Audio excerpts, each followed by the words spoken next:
Chapter 299. The previous prefect of the capital, Mei Zhili, was a student of Lady Lu's father. He had always supported the Fan Manor, and during the Guobaoquan Black Fist case, he had helped Fan Xian a great deal. After Fan Xian was assassinated on Nilan Street, Mei Zhili, as the prefect of the capital, was punished as well. His salary was forfeited for a year, and he was put on probation. But no one could have predicted that the next year, there would be another assassination attempt. After much trouble, Mei Zhili was removed from his position and sent to another county. The Fan Manor and Mei Zhili still kept in touch with each other. So Fan Xian knew that Mei Zhili was very happy to leave the capital government. In the hall, there was a large row of people who looked very poor. They were kneeling in front of the table and crying. These people were the relatives of the prostitutes who had died in the Baoyu brothel. As they cried, they cursed the Fan family, and they begged for justice. The current prefect of the capital government, Tianjingmu, looked very righteous. His lips twitched, and his eyes were wet. It seemed as if he had been moved by the words of the victims. He immediately ordered the servants of the government to go to the Baoyu brothel and arrest the suspects. They investigated the crime scene, and he solemnly expressed his desire to do justice for the people. He ordered people to go to the Fan Manor and ask for the second master of the Fan family, who had committed all sorts of crimes. He did not mention the names of Yuan Meng and the others. Fan Xian watched coldly from within the crowd. He could see the slight panic in the magistrate Tianjingmu's eyes.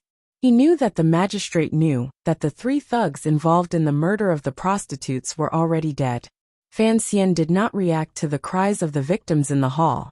After all, the Baoyu brothel was responsible for the deaths of the prostitutes. He and his brother were only cursed at, and that was nothing. He was just wondering if these victims were real, or if they had been arranged by the second prince. The results of the Overwatch Council's investigation had not yet been released, but he had to do something about it. The trials of the Jingdo government were very tedious. This kind of show had been performed many times over the past thousands of years.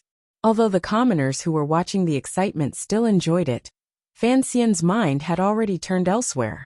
The reason why he came here today was because he reckoned that something was about to happen. His father-in-law, the treacherous Prime Minister Lin Ruofu, was forced to step down in dejection. Although the root cause was his sudden appearance and the emperor's heart, the actual fuse was Wu Bowen, who had died under the grape trellis. Because Peng Tingxing of Shandong Road had incited the Wu family and killed Wu Bowen's son, Wu Bowen's widow had come to the capital to complain. On the way, she had been intercepted by the people of the Prime Minister's manor, but had been saved by the second prince, and Li Hongcheng. Would the second prince do the same today? Fan Xian did not hold a grudge against his father-in-law, but he remembered the second prince's methods. Logically speaking, a true expert at scheming would never repeat his methods. However, he had seen through the second prince. Although the second prince liked to squat on the chair and put on an unfathomable expression, after so many days of probing, he had finally revealed the immaturity and stubbornness of a young man. Aside from the terrifying power of the Overwatch Council, Fan Xian had an advantage over the second prince. Although he was younger than the second prince in this life, in reality, he had much more experience. Not long after, the capital government's bailiffs had brought back the owner of the Baoyu brothel, Si Qing'er. There were also people who were looking for clues in the lake behind the Baoyu brothel, but there were no direct witnesses, so they did not know where the bodies were buried. Fan Xian looked at the woman kneeling on the stone floor and wondered how she would deal with the situation. Would she be intimidated by the pressure and be more obedient, or would she still be unwilling to give up? As for the bodies that were buried in the Baoyu brothel, the Overwatch Council had already worked with Shi Chanli to retrieve them one night and bury them in the suburbs of the capital. They were waiting for the case to be concluded, and then they would find a way to notify their real families. Si Qing'er, who was in the hall, bit her lips. Although she did not say anything, it was only when the old man above her asked her a question that she answered. Her heart was clear as a mirror. Before she came, Mr. Shi had already told her what she could say and what she could not. Fortunately, the owner of the house was not too strict. He did not ask her to do anything dirty, and he did not ask her to cover up for the second master of the Fan family. She only told him what she wanted. So before the capital government's magistrate could begin his sentence, she told him the name of the owner of the Baoyu brothel and what he had done. But when it came to the murder of the prostitutes, she was adamant that it was Yuan Meng, who was wanted by the Ministry of Justice. Although the owner knew about it, he did not participate in it. The capital government's magistrate was pleased with how smoothly the kneeling woman had answered. But the more he listened, the more it seemed as if she was trying to clear the name of the second master of the Fan family. And the second prince had already told him that this matter could not be related to Yuan Meng. His face darkened, and he threw the stick in front of him and shouted, "This woman is very cunning. Beat her." The capital government's bailiffs picked up sticks and began to torture Si Qing'er. Si Qing'er gritted her teeth and endured the pain. She knew that the Fan family was watching. She no longer had the support of the third prince, and if she wanted to rely on the Fan family to survive in the capital, then she would have to go down the dark path. She endured the pain and did not speak, but it was not as if she could not scream. She cried out in pain, and there was a hidden bitterness in her voice. She floated around the capital government's yamen, and it made the people who were watching feel sorry for her. Fan Xian watched this from the outside, and he was surprised by the woman's cruelty. After the torture, Si Qing'er continued to say the same things she had said before. The capital government's magistrate was about to begin another round of torture when the officials who had gone to the Fan Manor to arrest Fan Xizha came back, covered in dust and looking defeated. This group of people had gone to the Fan Manor to arrest Fan Xizha, and they had used the capital government's sign to force their way in. But at this time, Fan Xizha had probably already reached Songzhou, and he was hugging Lady Yenner in his carriage, sighing about how difficult it was to leave his homeland. The bailiffs were about to ask a few more questions, but Lady Lu led a group of servants and beat them out with brooms. Hearing his subordinates being humiliated, the capital government's magistrate was not angry at all. Instead, he was secretly happy, and he shouted, "How dare these nobles be so presumptuous? How dare they harbor a criminal?" He made up his mind. Tomorrow, he would report this matter to the Fan Manor and see how they would answer for it. Fan Xian looked on coldly, but he was not in a hurry.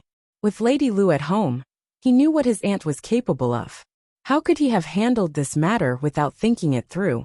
Furthermore, Mr. Yan Binghe was very trustworthy when it came to scheming. Back in the day, he had the entire northern Qi kingdom in the palm of his hand, so there was no way he would be able to handle a criminal case like this. As expected, the crowd outside the manor parted, and a few people walked in. The one leading them was Fan Xian's partner on his first visit to the capital government. It was Mr. Zheng, an official of the Fan Manor, and a famous scribe of the capital government. Mr. Zheng was famous, and so he did not need to kneel. He simply bowed to the magistrate and said, "Sir, what you say is absurd. Everyone in the capital knows that the Fan Manor has always been strict and fair. There is no such thing as harboring a criminal. As for what the second young master has done, you will have to investigate it in detail. The Fan Manor will not be biased." The magistrate of the capital government, Tianjingmu, knew that the official in front of him was a famous scribe in the capital, and the lawyer next to him, Song Shuren, was even more famous for being a troublesome litigator. For the Fan family to put on such a show, they must be prepared to go the open route. His face darkened, and he shouted, "If you are not biased, then why don't you bring the criminal in?" In the cold autumn weather, Song Shuren waved his fan and laughed. Capturing criminals is the business of the capital government. Since when did it become someone else's business? Tianjingmu laughed coldly. Your second young master has committed a crime, so of course he must hand over the criminal. If he does not hand over the criminal, then is that not harboring a criminal? It is written clearly in the law of the Qing kingdom. Song Shuren, you should shut up. Song Shuren did not listen and laughed. The law of the Qing kingdom states clearly that the criminal must first hand over the criminal. But sir, the second young master of the Fan family disappeared 8 days ago. Where are we supposed to find him? Tianjingmu was so angry that he laughed. Ha ha ha ha, what a ridiculous excuse. Song Shuren looked distressed. Let the magistrate know that this is not an excuse. A few days ago, the Fan family reported to the capital government that the second young master had done many illegal things. But you did not pay any attention to them. At the time, they also said that the second young master had fled to escape punishment, and asked the capital government to quickly send bailiffs to arrest him. He waved his paper fan again, and said in a pained voice, Minister Fan and Sir Fan Jr. would not hesitate to put justice before family. How could they be harboring a criminal? Tian Jingmu slammed his gavel, and couldn't help but curse.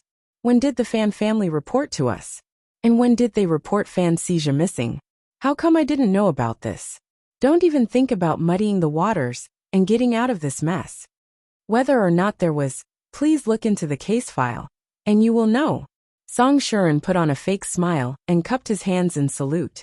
Tian Jingmu's heart froze, and he immediately came to his senses. He did not call for the bailiffs to examine the case file on the spot. Instead, he found an excuse to leave the court. He and the advisor went to the study, and carefully looked over the case file from the past few days. When he saw the case file, which clearly stated that the second young master of the Fan family had fled to escape punishment, the capital magistrate almost fainted from anger. There was no such thing, so how could there be such a file?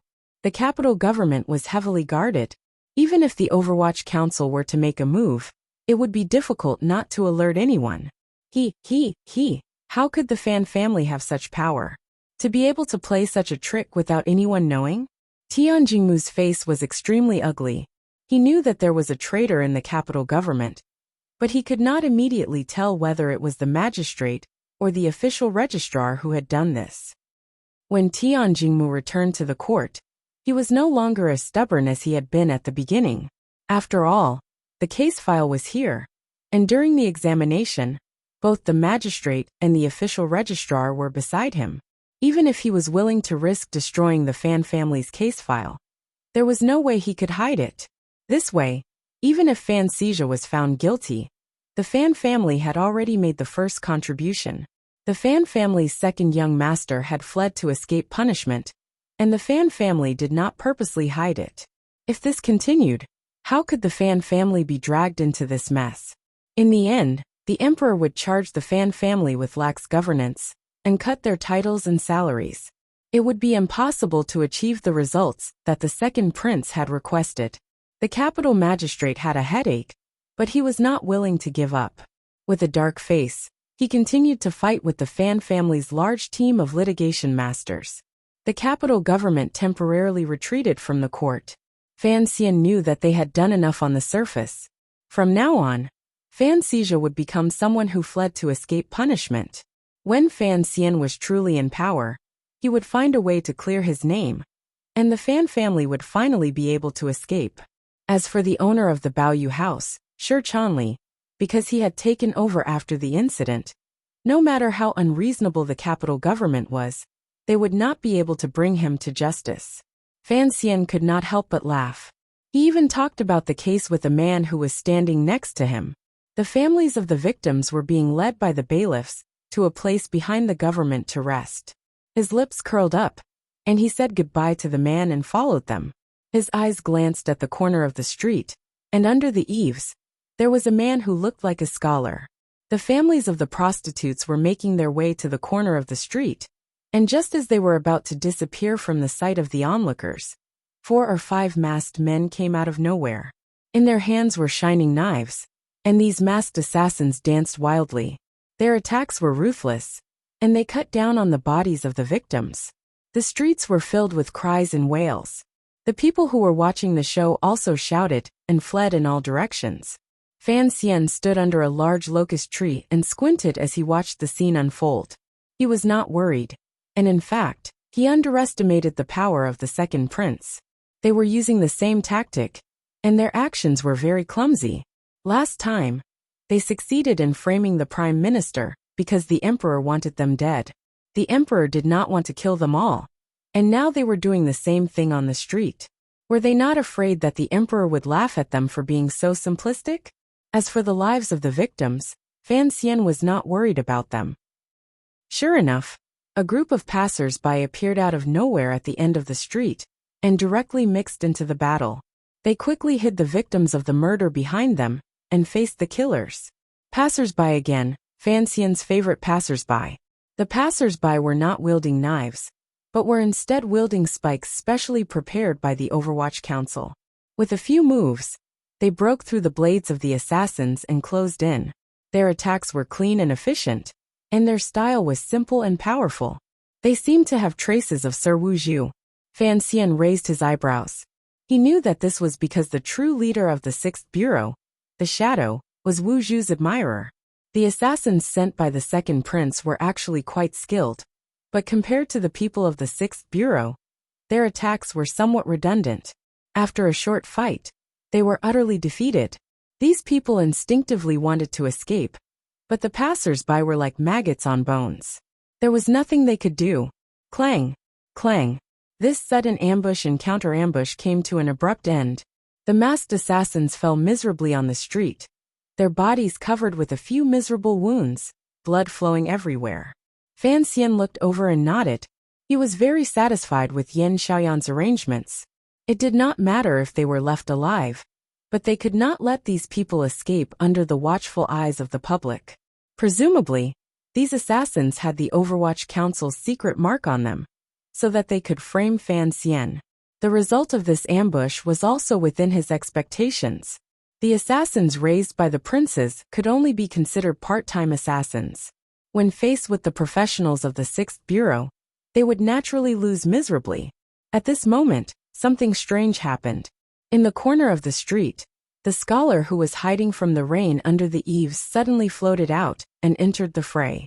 He drew his sword, and with a free will, the light of the sword carried a pure jinqi. The jinqi on the sword was pure and violent, and it caused the puddles on the street to rise into the air. It transformed into a water arrow and went straight for one of the victims. What a powerful sword aura! It came from the hands of such a weak scholar. The swordsmen of the 6th Bureau, who were disguised as passers-by, could not react in time. They did not dare to fight against the white mist that mixed with the rain sword. They dodged to the side, and the sharp needles shot out from their elbows in an attempt to slow down this skilled swordsman's sword. With several chi-chi sounds, the spike only pierced through the lower hem of the scholar's robe and brought down a few strands of cloth. It was completely unable to block the might of his sword. With a pu sound, the unadorned sword had already pierced into the body of one of the victims. Xie Bian, the most arrogant of the 8 generals of the 2nd Prince. He once said that he could defeat Fan Xian with one strike of the sword. He was the Xie Bian who killed Fan Xian. Fan Xian recognized the scholar, who was hiding from the rain under the eaves at first glance. But he did not expect that, with his status and power, he would be so shameless as to attack the victim's family. Everything was set in stone. Even if Xie Bian killed the victim's family, so what? Fan Xian thought Xie Bian was only here to monitor the situation. He did not expect Xie Bian to throw away his pride and attack. So his reaction was a little slow. The moment Xie Bian drew his sword, he knew that since the 6th Bureau was there, his plan to frame him had failed. Although he was arrogant, he didn't have the confidence that he could kill all the swordsmen of the 6th Bureau in broad daylight on the streets of Jingdou. They lived in the shadows all year round. However, he still had to draw his sword because he couldn't accept it. He watched helplessly as his subordinates were stabbed by those passers-by, while the victims he wanted to kill, although terrified, were unharmed. This kind of complete failure made him angry, so he chose to draw his sword irrationally and violently. Killing the victim's family was a good thing. At least it could save the 2nd Prince some face in his fight against Fan Xian. Plus, if even one of these prostitutes' family died, Fan Xian would have to spend a lot of time and energy explaining what had happened. His right hand, which was holding the hilt of his sword, felt a familiar vibration. He knew that the tip of his sword had once again pierced into a stranger's body. He was going to take away another innocent soul. He was satisfied, and he laughed arrogantly. He pulled his sword back and watched the victim's chest bleed. And then his smile immediately froze. Xie Bian was confident that his sword would not miss, and it did indeed pierce into the victim's body. The only strange thing was that the tip of the sword was a few inches away from the middle of the body. It was this distance that prevented his sword from killing the victim, and he had already lost his second chance to draw his sword. The victim in front of him was like a kite. He was miserably slanted, but he quickly flew to the right. He did not know what kind of power could pull a person in a direction that defied the laws of physics. Xia Baiyan unconsciously twisted his wrist and brought his sword up in front of his chest. He suddenly turned his head, but he only had time to see Fan Xian, who had just rushed over, retract his foot. Fan Xian, as a brilliant swordsman, he immediately sensed his opponent's aura. Amidst his sharp cry, he gathered all the power in his sword and pierced straight and unstoppable toward Fan Xian's face. At that moment, the passers-by of the 6th Bureau knew that Fan Xian had arrived. They protected the victim, who was still in shock, and retreated to a safe place.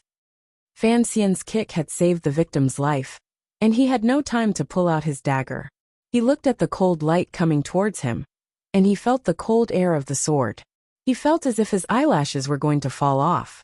Xia Bian raised his hand. Chi chi chi, 3 consecutive sounds rang out. 3 crossbow bolts were dipped in antivirus poison. They flew against the wind of the sword, and quickly flew towards Xia Bian's face.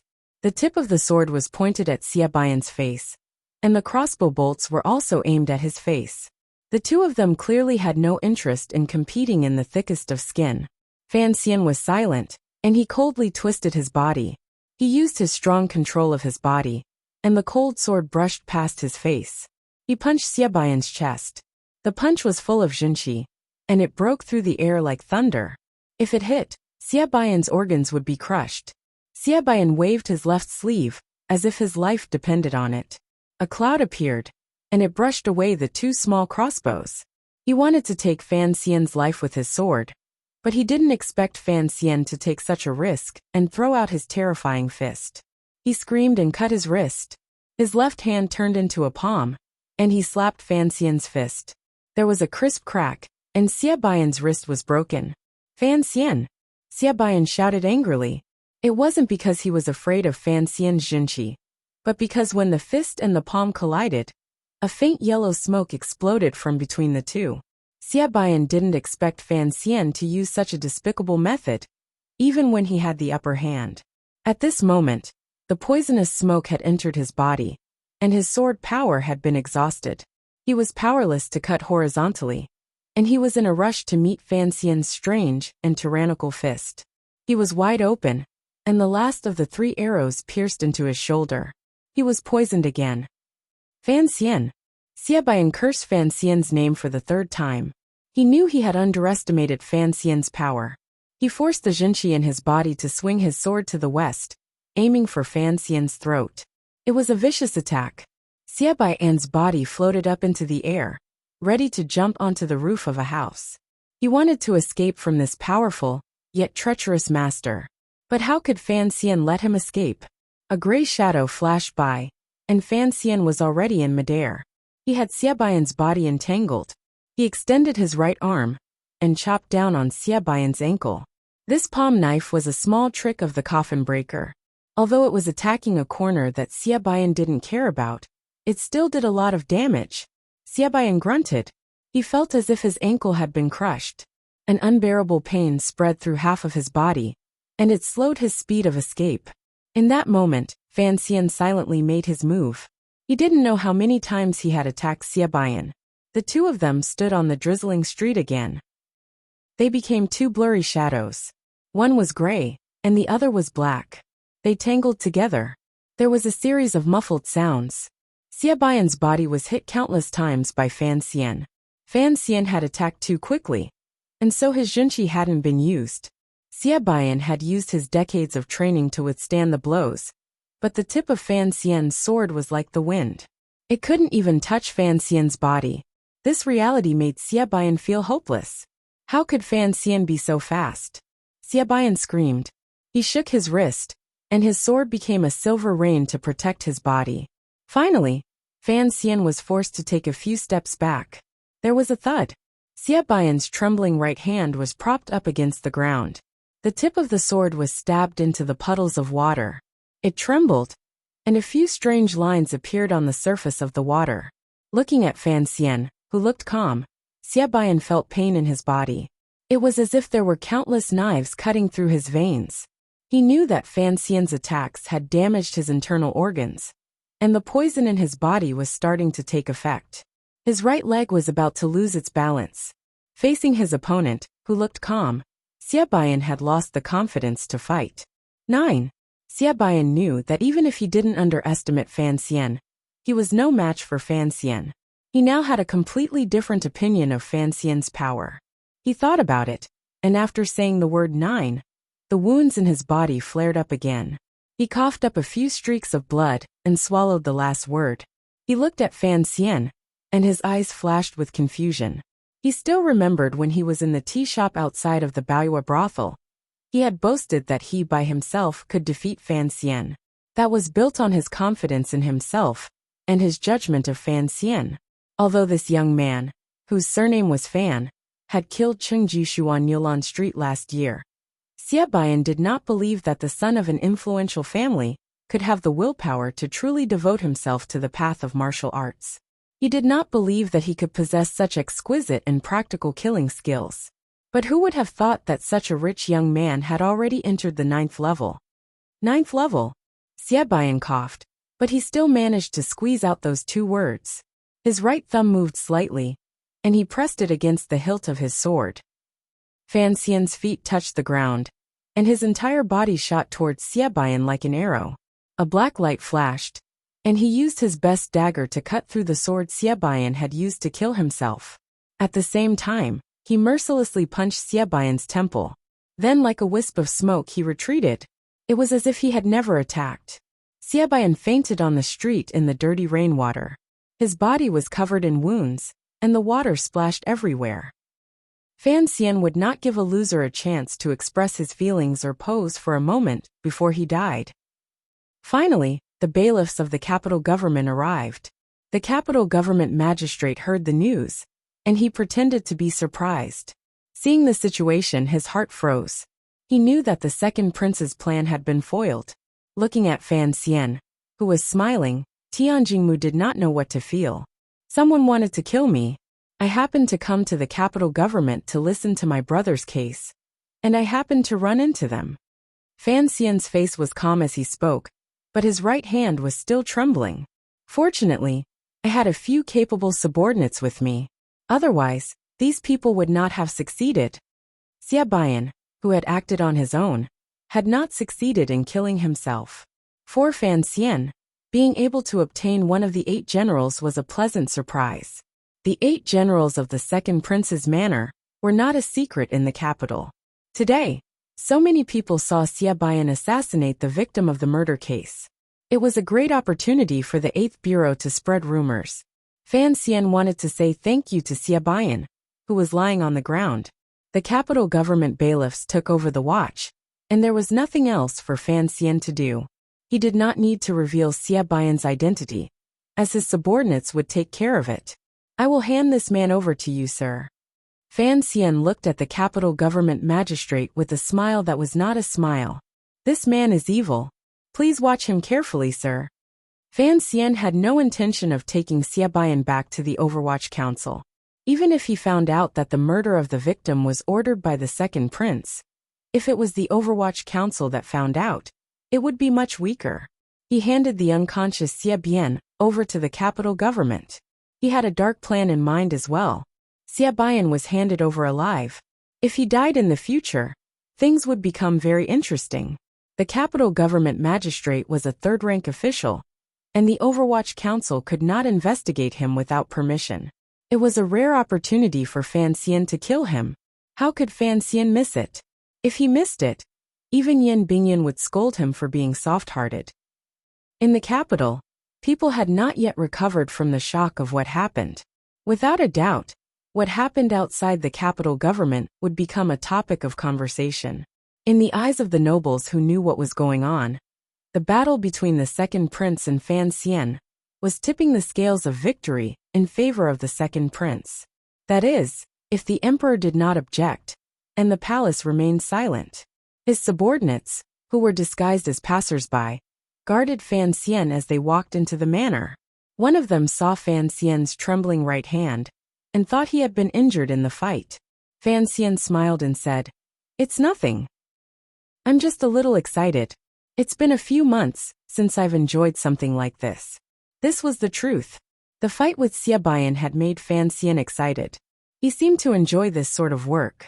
Sometimes, he even thought that perhaps Yin Bingyun was more suited to be the head of the Overwatch Council, and that he was more suited to work for Yin Bingyun. However, the trembling of his right hand was not only due to excitement. Fan Xian gently rubbed his wrist. His originally sunny mood suddenly had an additional trace of haze. Chapter 300. During this period of time, the Overwatch Council, under the guidance of Commissioner Fan and Yin Bingyun Jr., had armed themselves to the teeth. They did not hesitate to tear into the Second Prince's faction, from officials to economic interests. With the Baoyu brothel incident as the catalyst, and with the assassination attempt outside the capital government as the root cause, they attacked the royal court and the Dassault Trading Company.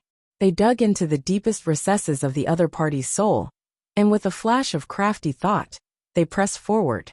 First of all, it was no surprise that one of the 8 generals, Xia Baiyan, had suddenly died in the capital's prison. This gave the Overwatch Council a good excuse. The Overwatch Council sent 3 memorials to the palace, and finally, Tian Jingmu was suspended from his duties for further investigation. The stupid move that the second prince had made in order to protect himself had caused the council to link up with one another and directly remove the second prince's greatest support in the capital. On the other hand, Yin Bingyun had begun to use other methods to successfully control the supply routes from Xinjiang to the capital. He had forced the Cui family into a state of panic, and no one knew how much money they had lost.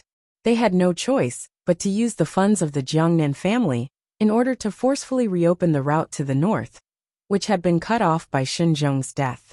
The second prince's money began to shrink.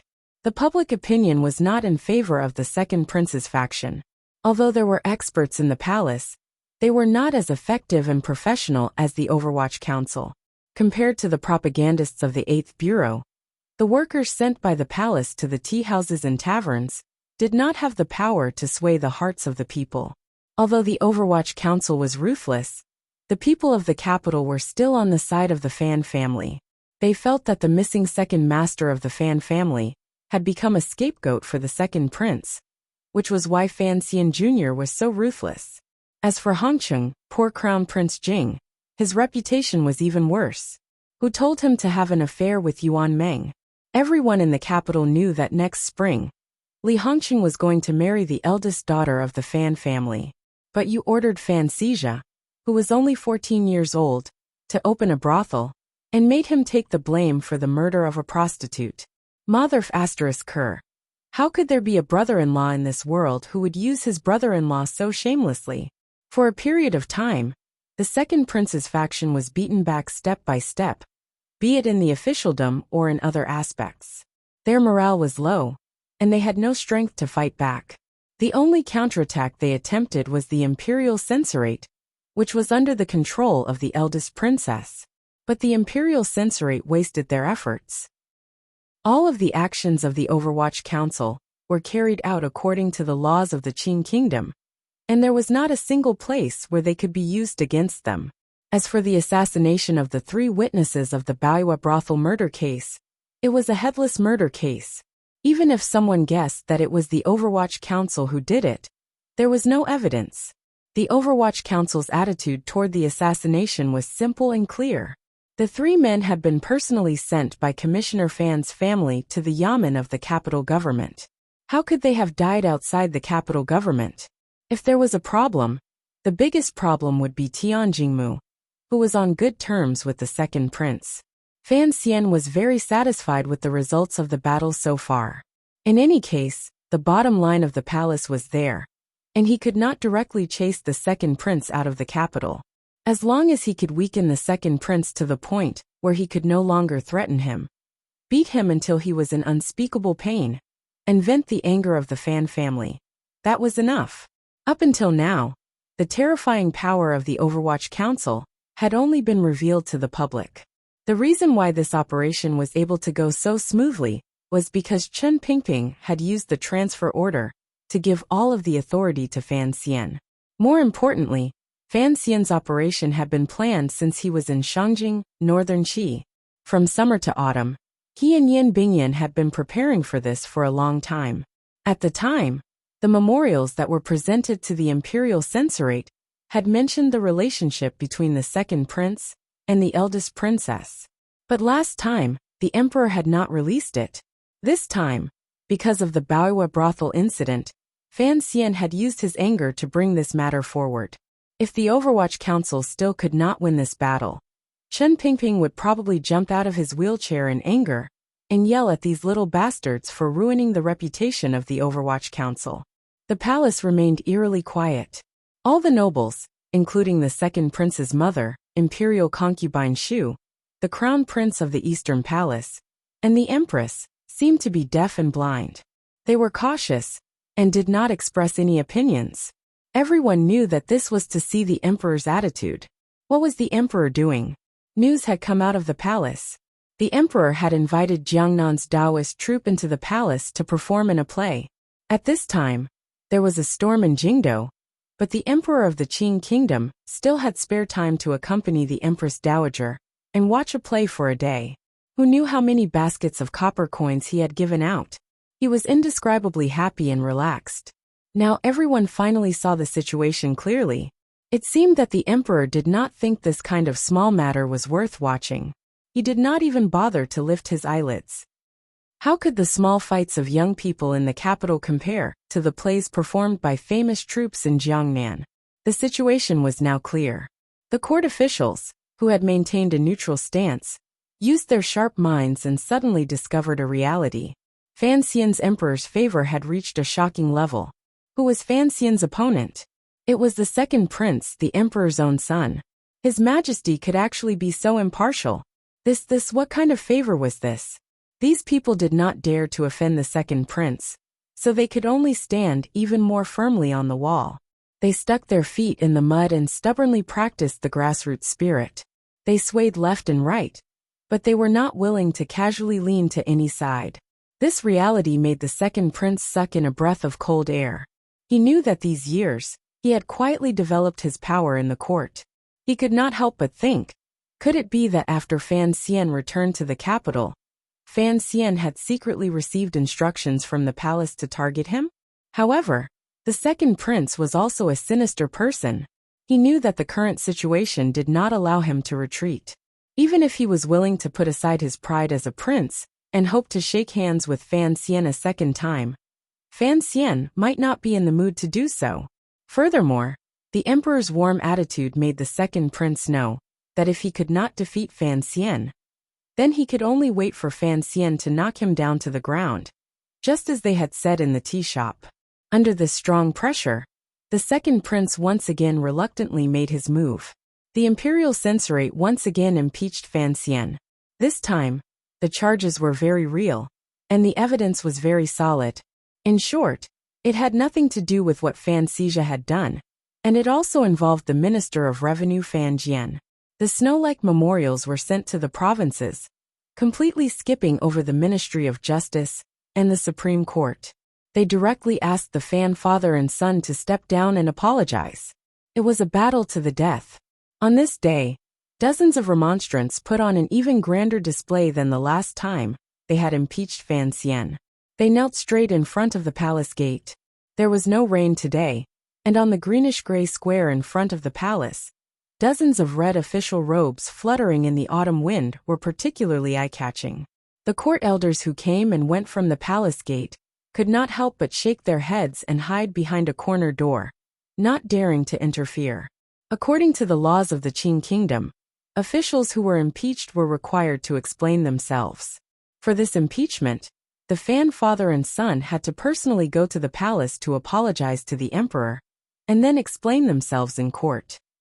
But in court, the second prince's faction was still very powerful, and the debate in front of the palace was not easy for the Fan father and son to pass. The censors of the imperial censorate were full of confidence. They were waiting for Fan Jian and Fan Xian, two of the most corrupt officials in the Qing kingdom, to be taken down by them. This time was different from last time. This time, with the help of the second prince, they were able to obtain concrete evidence. It was enough to prove that the Fan family, and even the Liu family's Zhongyi manor, were connected to the infamous Baoyu brothel. They knelt on the ground and excitedly waited for Fan Xian's arrival. Even if the Fan family had sent Fan Xizha away and gotten rid of the Baoyu brothel, and even if the emperor had shown mercy, the evidence was still there. The Fan family would have to pay the price.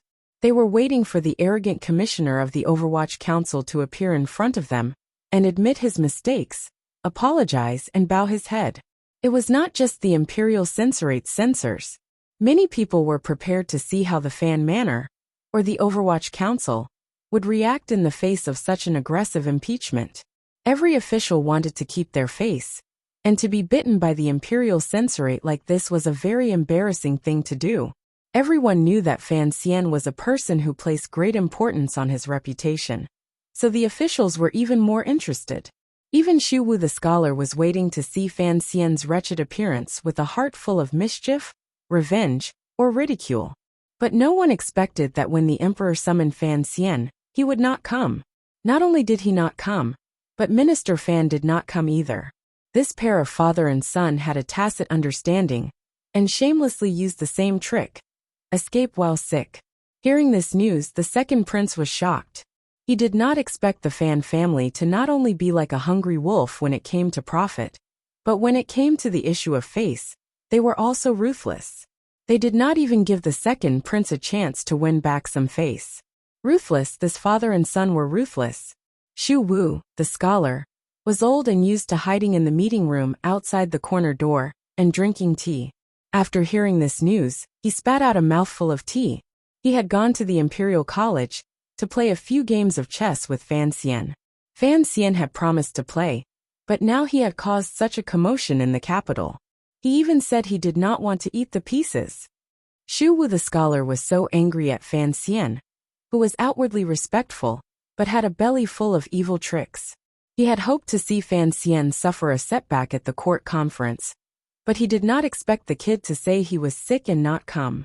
This made the old scholar, who had been watching a show, unable to vent his anger.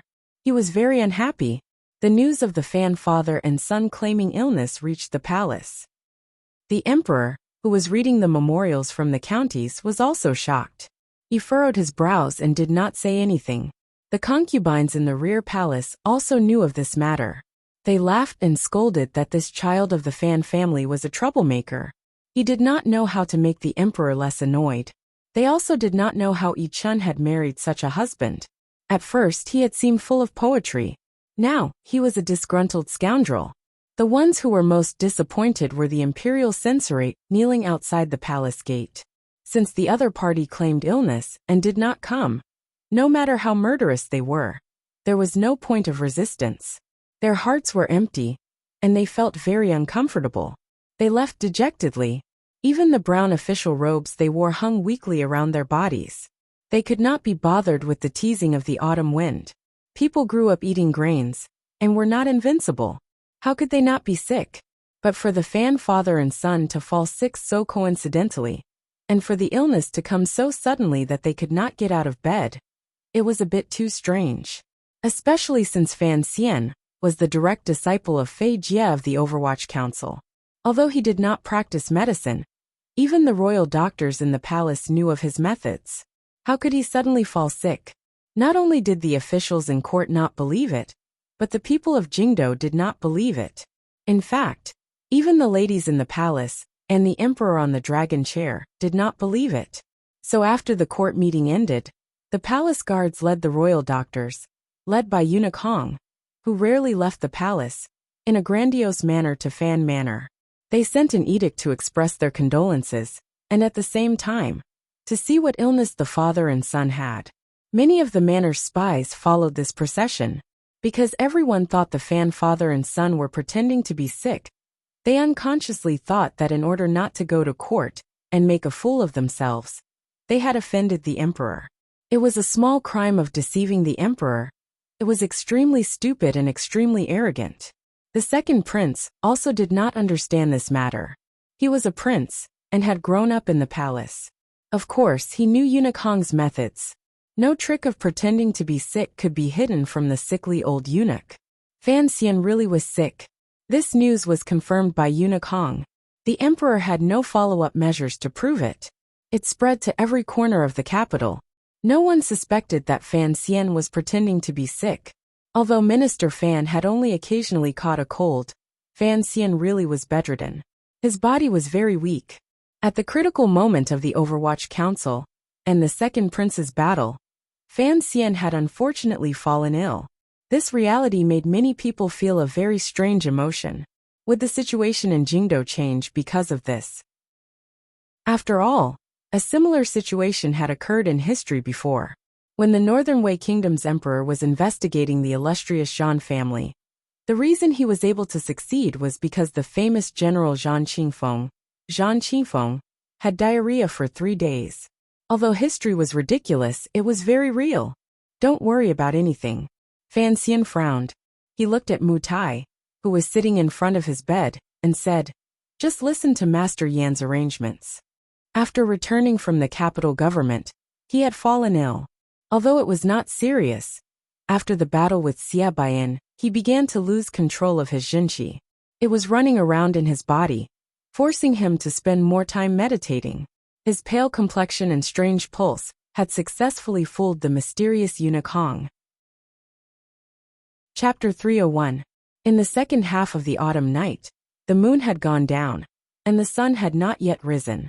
There was only a dark blue sky. There was a violent coughing in the back of Fan Manor. The coughing did not stop, and it did not stop for a long time. It startled the servants, and they struggled to wake up from their dreams. There was a flurry of activity in the garden. Perhaps it was a problem with the weather, but not only had Minister Fan caught a cold, but some of the servants had also caught a cold. Those with runny noses had been sent to the country estates outside the capital, but the rest of the people did not dare to be careless. They drank the medicine the young master had written every day. The medicine was very effective, and the cold did not spread. The reason why the coughing made the people of Fan Manor panic was because it came from the young master's room. The young master had been suffering from a strange illness for the past 2 days. He had coughed badly, but he did not want the palace doctors to prescribe medicine. He believed in his own methods. But after a few days, the coughing had not subsided. The servants of Fan Manor could not help but worry, afraid that something had happened to the young master, who had been very kind to them. The head maid, Cece, had a red ribbon tied around her forehead and combed her slightly messy hair. She stood angrily in the small kitchen. As she smelled the strong smell of medicine coming from the room, she called out to the girls who did the hard work, telling them to work faster. She was someone sent to the capital by the ancestors of Danzhou, and her future status was obvious. So in Fan Manor, her words carried some weight. The sleepy servants knew that the young master's illness was troublesome. Seeing her angry, they bit their lips and did not dare to respond. After watching for a while, Cece still could not relax. She moved a small stool and sat in front of the medicine stove. She held a fan in her hand and gently waved it. She stared unblinkingly at the mouth of the stove, where the medicinal mist was rising. Her eyes gradually turned red, and she did not dare to be careless. Brewing medicine was very particular about the heat. The medicine in front of her was for the young master to take. If she did not watch, she would not feel at ease. In the bedroom, Lin Wanner was wearing a cotton robe embroidered on the outside. She rubbed Fan Xian's chest, feeling sorry for him. Carefully she asked, "How about we really try the royal doctor's prescription?" Fan Xian coughed until his face was red. He waved his hand and forced a smile. "How could I be so precious? Besides, I know my own body. I won't die. Just prescribe some medicine for myself." Lin Wan'er also knew that her husband's medical skills were exceptional. Otherwise he wouldn't have been able to cure the lung disease that had haunted her for 15 years. But these past few days she had heard him coughing violently, so she couldn't help but feel worried. Biting her lip, she said, "Even Eunuch Hong can't tell the cause of this illness. But you say you know you." She rolled her eyes and said, "Should I write a letter to Mr. Fei and ask?" Fan Xian coughed again. He knew that his wife was still worried. He sighed and said, It's not like you don't know that teacher of mine. Out of every year, he spends most of the year wandering around. Even if he wanted to rush back, who knows how long it would take? He then smiled and said, maybe 3 or 4 months. By that time, I'm afraid I'll already be a dead man. He gently flicked the tip of Wanner's nose and jokingly said, then you'll be the prettiest widow in the capital. Lin Wanner spat on the ground a few times and angrily said, what time is it? And you still say such nonsense? Fan Xian laughed. He wasn't as nervous as the rest of the family, because he knew exactly what had happened to his body.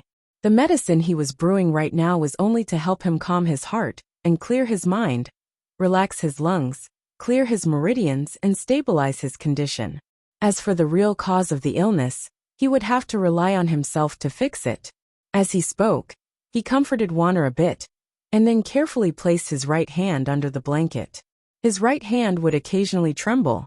It had started outside the capital government, and it hadn't gotten any better until today. There was a knock on the door, and Cici carefully carried the medicine into the room. The servant girl Siki, who slept with her in the front room, had long since climbed out of bed. She lit the oil lamp on the table, moved a high table, and placed it in front of the bed of the young master and mistress. She took the bowl of medicine, took out a spoon, and gently stirred the medicine in the bowl to cool it down. When the temperature was just right, she fed Fan Xian a small sip. Fan Xian drank it, and it tasted a little bitter. He unconsciously licked his lips, but Cici had already stuffed a sugar pill into his mouth, and immediately diluted the bitterness in his mouth. He couldn't help but laugh. I'm a man. Do you really need to serve me like this? Cici smiled and said, young master, when you were little, you were afraid of taking medicine. Fan Xian thought to himself, the medicine in this world can't be coated with sugar, so of course he would frown when he drank it. Siki took out a silk handkerchief from her sleeve and helped Fan Xian wipe the corner of his mouth. She also said very seriously, young master, you are now a patient. You can't force yourself. Seeing the 2 servant girls like this, even Wanner couldn't stand it anymore. She laughed and scolded them. Don't spoil him too much. Although she said this, her small hands kept moving down Fan Xian's back, making him feel more comfortable. Although Fan Xian enjoyed the life of a young master, and felt that it was a good thing to be so comfortable when sick, he couldn't help but shake his head. He reached for the bowl of medicine and drank it in one gulp. He wiped his mouth with his sleeve and smiled. I'm a part-time doctor, not a child. The 2 servant girls looked at each other and smiled. They didn't say anything. Seeing that it was getting late, Fan Xian knew that his coughing had kept the servant girls busy for a while. He couldn't help but feel a little guilty. He said, after you drink the medicine, you shouldn't be coughing anymore. Go to sleep. Let the servant girls who are on night watch go to sleep as well. The autumn night is cold. What if they get sick again? It's going to be dawn soon. Why are you still sleeping? It's always better to sleep a little longer, Fan Xian said seriously. They knew that this young master cared for his servants, and that under his gentle appearance was a heart that never went back on his word. Cici and Siki didn't dare to argue. They agreed in unison and went out to arrange the chores. Fan Xian got out of bed and poured a cup of tea to rinse his mouth. Wanner saw this and couldn't help but say, drinking cold tea when you're sick isn't good for your body. Fan Xian smiled and sat back on the bed. I told you, this illness is different from other illnesses. The couple talked for a while. Wanner saw that he wasn't coughing anymore, and she felt a little more at ease. She felt sleepy, but seeing that he didn't want to sleep, she didn't either. Finally, Fan Xian couldn't stand it anymore. He quietly reached out and rubbed her shoulders. His fingers brushed over a few of the calming acupuncture points on her head. Only then did she fall asleep. Looking at his sleeping wife, Fan Xian knew that she had been worried about him these past few days. She was mentally and physically exhausted. He couldn't help but shake his head. His illness wasn't something that could be cured just by taking good care of himself. It wasn't like his father's. Minister Fan's cold, under his skillful hands, was already showing signs of improvement. In about 2 more days he would be completely cured. However, his father was old, and his body wasn't like a young man's. His recovery was always slower. He gently waved his hand and extinguished the oil lamp on the table 5 feet away. The entire bedroom sank into darkness, but he kept his bright eyes open. He still couldn't fall asleep because he had been sitting quietly for too long these past few days. It was not easy for him to get sleepy. The tip of his tongue gently licked the dregs of the medicine between his teeth, evaluating the herbs he had personally chosen. He seemed to be able to feel the active ingredients in the herbs enter his lungs and begin to help him soothe the discomfort. He felt a little proud of himself. He reached out and pulled the blanket over his wife's body. Then he put his hand into a secret compartment under his pillow and pulled out a small medicine pouch. Inside the pouch were several large pills that were perfectly round and rough to the touch. Although the room was dark, Fan Xian knew that these pills were red. Ever since he was young, Mr. Fei Jia had ordered him to carry these pills with him at all times, just in case something went wrong with the nameless martial secrets he was practicing. If that overbearing and ruthless Jinshi was about to break through his meridians, this pill would be his last resort. When Fan Xian was very young, when he was still living in Danzhou, Fei Jia had discovered this fatal problem. The nameless martial secrets that Wu Zhu had left for Fan Xian, or rather, for Fan Xian's mother, could indeed be cultivated into an overbearing and vigorous Jinshi. The problem was that this kind of Jinshi was too overbearing and ruthless. If an ordinary person were to practice it, they would not be able to practice for long before the Jinshi in their body would burst and pierce through them. Once their meridians were broken, they would naturally become useless. But compared to the people of this world, there was something strange about Fan Xian. His meridians seemed to be much thicker than those of the people of this world. Because of this, he had been secretly practicing the nameless and tyrannical martial method since he was a baby. By the time he was 4 years old, the Jinshi in his body had already reached a shocking level, but he had not exploded and died. But Fei Jia had once said that as the Jinshi in his body grew stronger and stronger, there would come a day when the naturally formed meridian channels would no longer be able to contain it, and Fan Xian would have to suffer greatly. But after more than 10 years, Fan Xian did not feel this kind of danger. Although the Jinshi in his body was overbearing, it was still under his control.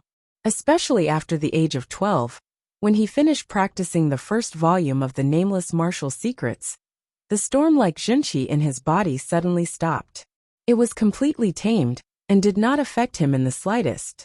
So he gradually let down his guard, and even almost forgot about the matter. He no longer carried the pills with him at all times, but left them at home. Except when he went on a diplomatic mission to northern Qi, he had brought one with him, but he had not used it. Trouble always came when people were least prepared. After the seemingly safe but dangerous journey to northern Qi, the Jinshi in Fan Xian's body had finally merged with his skills. He had already broken through the threshold of the 9th level, and was beginning to reach the pinnacle of martial arts in the world. The overbearing Jinshi in his body had finally reached perfection, and he could even fight against Ku He's disciple Lang Tiao. Unexpectedly, after he defeated Xia Baiyan, one of the 8 generals, outside the capital government, the Jinshi in his body began to act up. Starting from the snow mountain at the back of his waist, along the meridians, the 2 Jinshi channels were like 2 circles, communicating with each other in his body. But now, the Jinshi seemed to have smelled some traces of the owner of his body, and it began to become restless. It was no longer willing to stay in the meridians, and instead, it kept extending, probing, and piercing in all directions. Fan Xian's hands were where he had perfect control of the Jinshi, but now they had become the juncture for the Jinshi in his body to overflow. Now his right hand would occasionally tremble. That was the result of the Jinshi in his muscles and meridians not listening to him. The situation was not too serious. At least it was still within his control. After these days of meditation, he had used his mind to suppress the overbearing Jinshi in his body. But the 2 opposing forces had damaged his lungs, and that was why he could not stop coughing. But if he allowed this situation to continue, there would come a day when he would not be able to control the overbearing and violent Jinshi in his body. Fan Xian had also tried to practice the second half of the nameless martial secret, but so far he had not made any progress. Sometimes, when he coughed badly, he hated Wu Zhu. You gave me the absorbing stars, so you should at least give me a way to deal with it, right? He gently squeezed the medicine pouch in his hand and frowned. A few days ago, he had analyzed the pill his teacher had left him. It was like a tiger fighting a lion. To help him deal with the overbearing jinqi in his body, his teacher had also given him a very overbearing medicine. He had no confidence in what would happen if he took the medicine. There was a lot of mayflower mixed in it, and that was an authentic medicine for dispersing jinqi. Was he willing to give up the jinqi that he had painstakingly cultivated for over 10 years? Even if he did not lose his jinqi, he feared that the jinqi in his body would be consumed by more than half. But if he did not take it, did he have to watch the jinqi explode into a giant ball of blood in a few months, or perhaps a few years? Even if it did not have such a terrifying effect, it did not look good to have his right hand constantly trembling. He was so young, and yet he had to act like someone with Parkinson's disease? To take it or not to take it, that was a big question. A rooster crowed in the distance, waking up the sun and driving away the night. But the people were still sleeping soundly. Fan Xian raised his head and realized that he had been sitting by the bed for an hour. He couldn't help but laugh at himself. He, who was most afraid of death, when faced with such a difficult situation, could also be so cowardly and hesitant. Perhaps this was also an opportunity, he comforted himself. Chapter 302. The sky was already bright, and the morning breeze was blowing in the courtyard, but it was still very dark. The person next to the rockery was dressed in coarse clothes, with an iron stake casually stuck in his waist. His face was covered with a piece of black cloth, but he seemed to be one with the surrounding scenery and buildings. He didn't make a sound, and even his presence seemed very faint. Even if a servant walked past him, they wouldn't be able to find him. Fan Xian looked at the man in front of him, who he had lived with day and night for 16 years. Thinking about how long it had been since they had last seen each other, he did not know what to feel. He wanted to beat him up, but he was sure that he would not be able to beat him. Should he throw himself at him and cry? Uncle Wu Zhu was not a person who liked to stir up emotions, so he could only shake his head and suppress the joy in his heart. He walked over and found that Uncle Wu Zhu was holding a small knife in his hand. He was incessantly carving something. When he got closer, he realized that he was carving a piece of wood. Fortunately, it is not a carving of a woman. Otherwise I would have thought that you had become the blind Tanhua, that innocent Li Xuanhuan. The courtyard was silent. Fan Xian suppressed his laughter. Then I would vomit. Wu Zhu surprisingly nodded and said, Li Xuanhuan is indeed a very shameless person. It was Fan Xian's turn to be surprised. After a moment he said, You know Li Xuanhuan? Wu Zhu put the piece of wood and the knife back into his sleeve. He said coldly, The lady told me this story, and she hated this male lead the most. Fan Xian laughed. It seems that I am quite similar to my mother. A moment later, the two of them appeared in the most secretive of the 3 study rooms in Fan Manor. Although there were no traps around, without Fan Xian's permission, no one could approach this study. Even Minister Fan had tacitly agreed to this rule. Tell me, what have you been doing for the past 6 months? Without question, Fan Xian was very interested in Wu Zhu's disappearance. Although he had already confirmed his suspicions from the small piece of wood, such shocking gossip had to be heard from the mouth of the person in question. Only then would it be particularly exciting. At this moment, he seemed to have long forgotten the jinqi running around in his body, like a little mouse. He also forgot that he should first ask Uncle Wu how he could save his own life. Instead, he stared straight into Wu Zhu's eyes. He also poured himself a cup of last night's leftover tea. Naturally, Wu Zhu did not get any, because Wu Zhu did not drink tea. I went to the north. Wu Zhu thought for a moment, as if confirming his itinerary. Then I went to the south. Fan Xian was used to his uncle's strange way of thinking, so he was not angry at the senseless answer. Instead, he patiently asked, What are you going to do in the north? Why are you going south? I'm going to the north to find Kuhi, Wu Zhu said calmly. He did not think that many people would be scared to death if this matter were to spread. After a fight, I went to the south to find someone. Fan Xian chuckled. The Grandmaster Ku he had been injured. Naturally, it was the blind uncle in front of him who had played a good trick. Immediately, he thought of a problem and furrowed his brows in concern. Are you all right? Wu Zhu tilted his head slightly and looked at his left shoulder. I was injured here, but it's already healed. His words were simple and to the point, but Fan Xian could feel the danger. He had fought with Haitang, and could clearly feel the power of Haitang's bald teacher, one of the top 4 grandmasters in the world. It must have been terrifying. Although Wu Zhu was arrogant, it was inevitable that Fan Xian would have to pay a price for injuring him. As long as he was healed now, that was all that mattered. Why did you do it? Fan Xian frowned. Wu Zhu said, First of all, if he was in northern Qi, I thought it would be inconvenient for you. Fan Xian nodded. If Ku he had been in Shangjing when he went on the diplomatic mission, he would not have been able to toy with the armed forces of northern Qi and obtain so much useful information before Shaoan died. Wu Zhu continued. Second of all, I felt that I knew Ku he, so I wanted to ask him about what happened all those years ago. Fan Xian suddenly raised his head and looked at him in surprise. Suddenly, a thought flashed through his mind. He thought of Shaoan's memories of the Temple of Eternal Night before his death. He frowned and said quietly, Perhaps. Uncle really did know Ku he, at least back then. Next, he told Wu Zhu all the stories he had heard in the cave, hoping that he could recall something important. For example, Wu Zhu's relationship with the temple. When he was little, he had heard Wu Zhu say that he and his mother had escaped from home together. Could that home have been the temple? Wu Zhu was silent for a long time. He did not appear in the novel where he clutched his head in meditation and pulled at his hair in pain, but could not remember anything. He simply said, I can't remember. So it was Fan Xian's turn to pull at his hair. He muttered in a low voice, What is this? He shook his head, dispelling the disappointment in his heart. Why didn't you return to the capital after you were injured? You were already injured. What was the point of going south to find someone? Is Yiluyan in the south? Wu Zhu shook his head coldly. There are some problems in the south. After confirming that Ku he knew me, I went south to find the problematic person. Unfortunately, I did not find him. Fan Xian felt a headache coming on.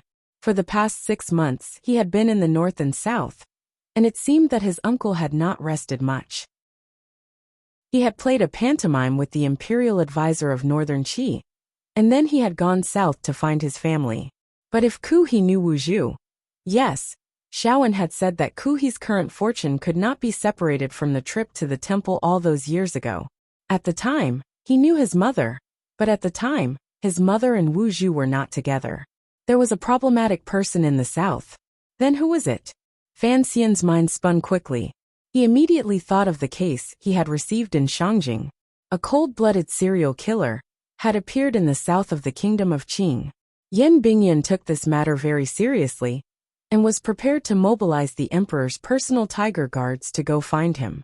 But since even Uncle Wu Zhu had not found the person, Fan Xian feared that Yan Bingyan would only be disappointed in the future. He took a deep breath and put aside these matters that could not affect him for the time being. He reported to his uncle what he had done in the past 6 months. He even told him about the secret agreement between him and Haitang that no one else knew about. Unexpectedly, Wu Zhu did not respond.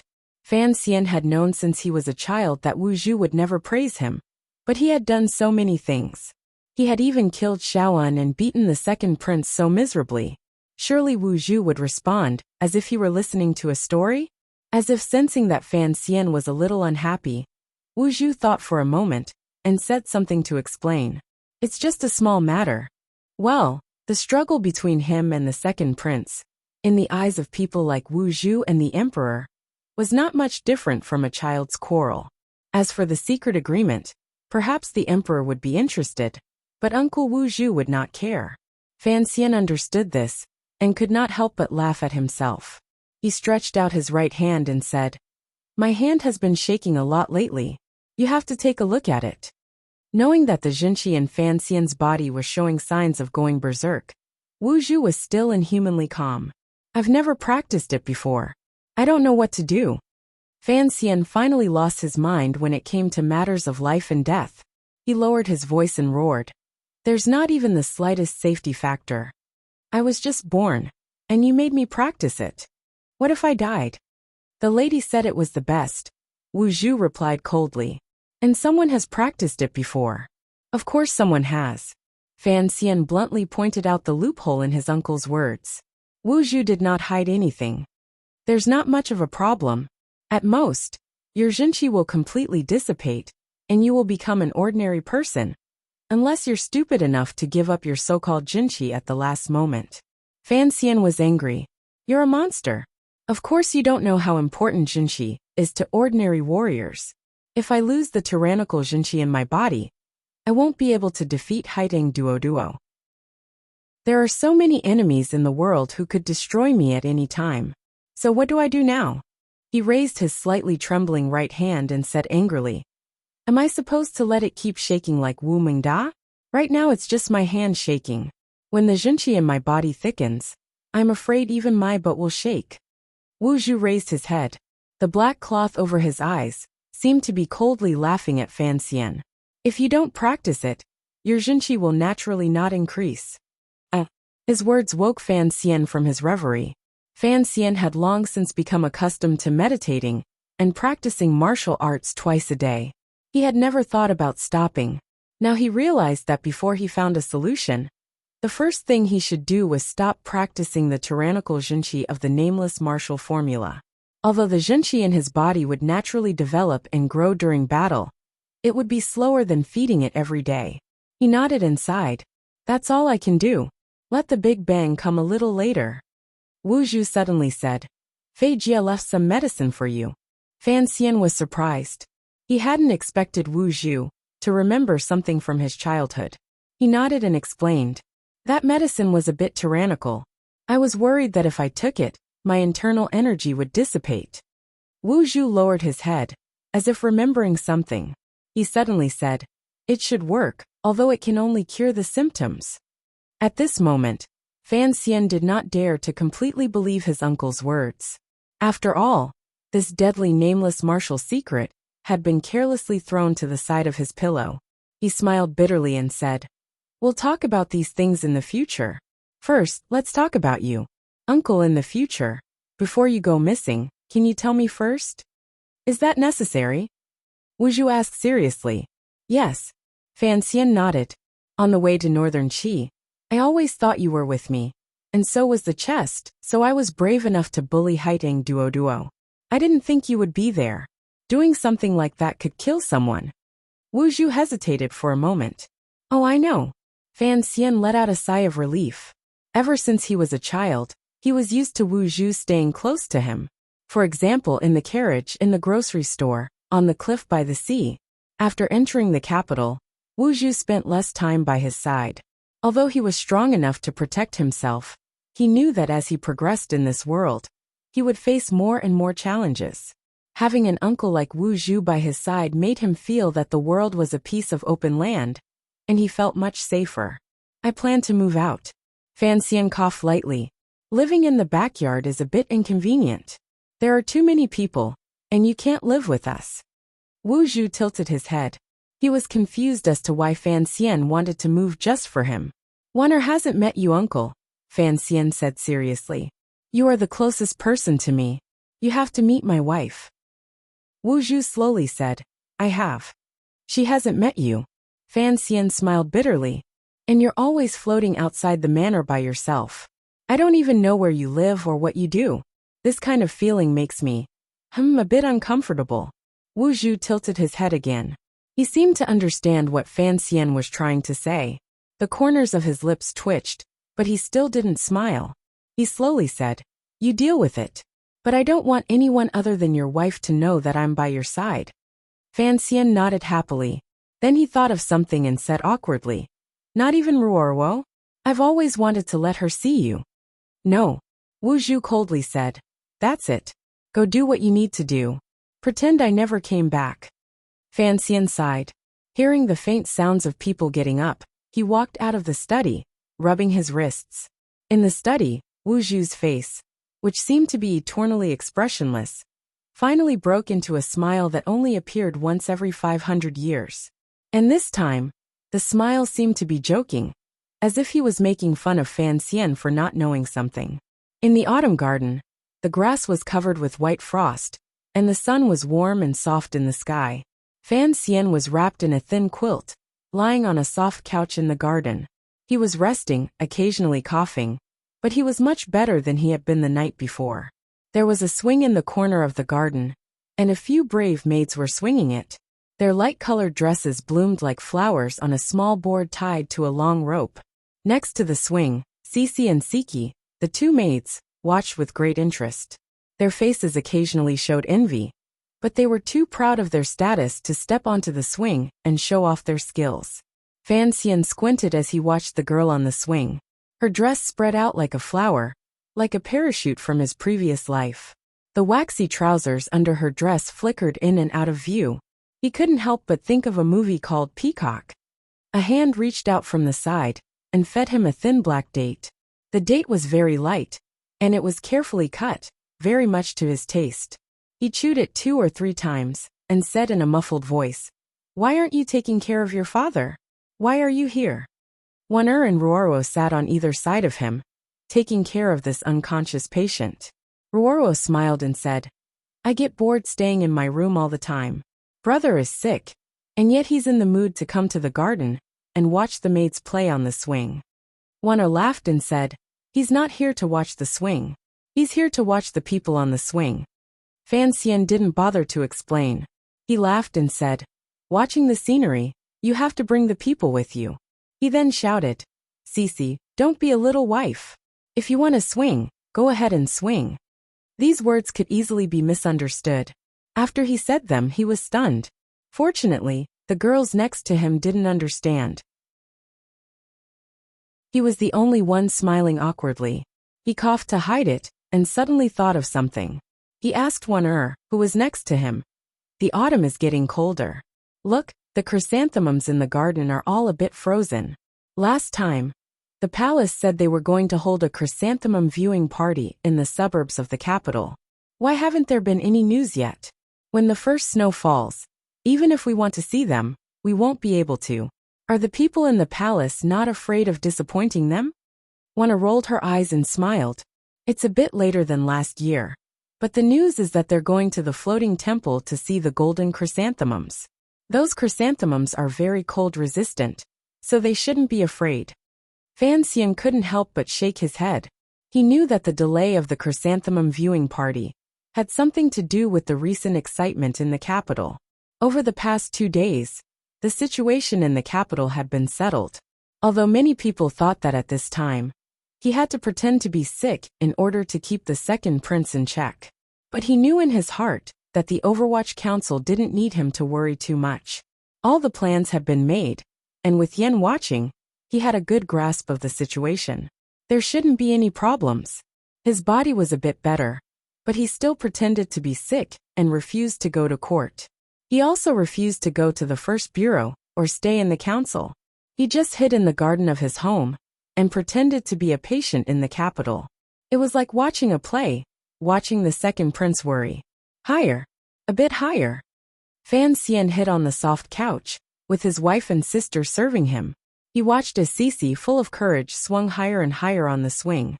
It was as if she was going to swing out of the garden and fly over the high walls to see the scenery of the capital. He couldn't help but laugh and shout. Chapter 303. The swing swung higher and higher. Suddenly, Cici seemed to see something high up in the air. She stopped pushing the swing and let it slow down. Before the swing had completely come to a stop, she jumped down in a hurry. She didn't even put on her shoes, which had landed on the grass, and ran to Fan Xian's side. The servant girls who were supporting her jumped in fright.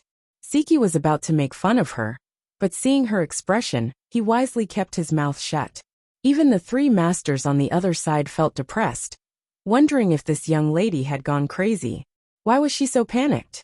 Given Fan Manor's power, what guest would they be afraid of in the capital? Unless it was a eunuch leading the imperial army to search the manor. At the manor gate, "It's King Jing's carriage," Cici said, panting as she ran to Fan Xian's couch.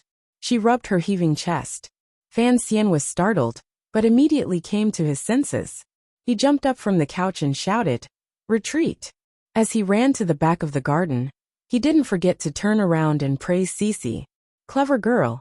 Looking at his nimble movements, he didn't look like a sick person who couldn't go to court. Wanu and Ruoro, who were by the couch, looked at each other in confusion. They immediately understood, and their expressions changed. They quickly stood up and ordered the servants to make arrangements to leave the manor. They also called for Tung Zijing to hurry and set up the carriage. For a moment, the back garden of Fan Manor, which had been filled with laughter and laughter, immediately turned into a field of rations and horses before a great battle. Everyone was in a frenzy. Some tidied up the couch, some left, and some found clothes for their masters. After a while, they finally finished tidying up everything in the shortest amount of time possible. Fan Xian was escorted to the back door of the manor.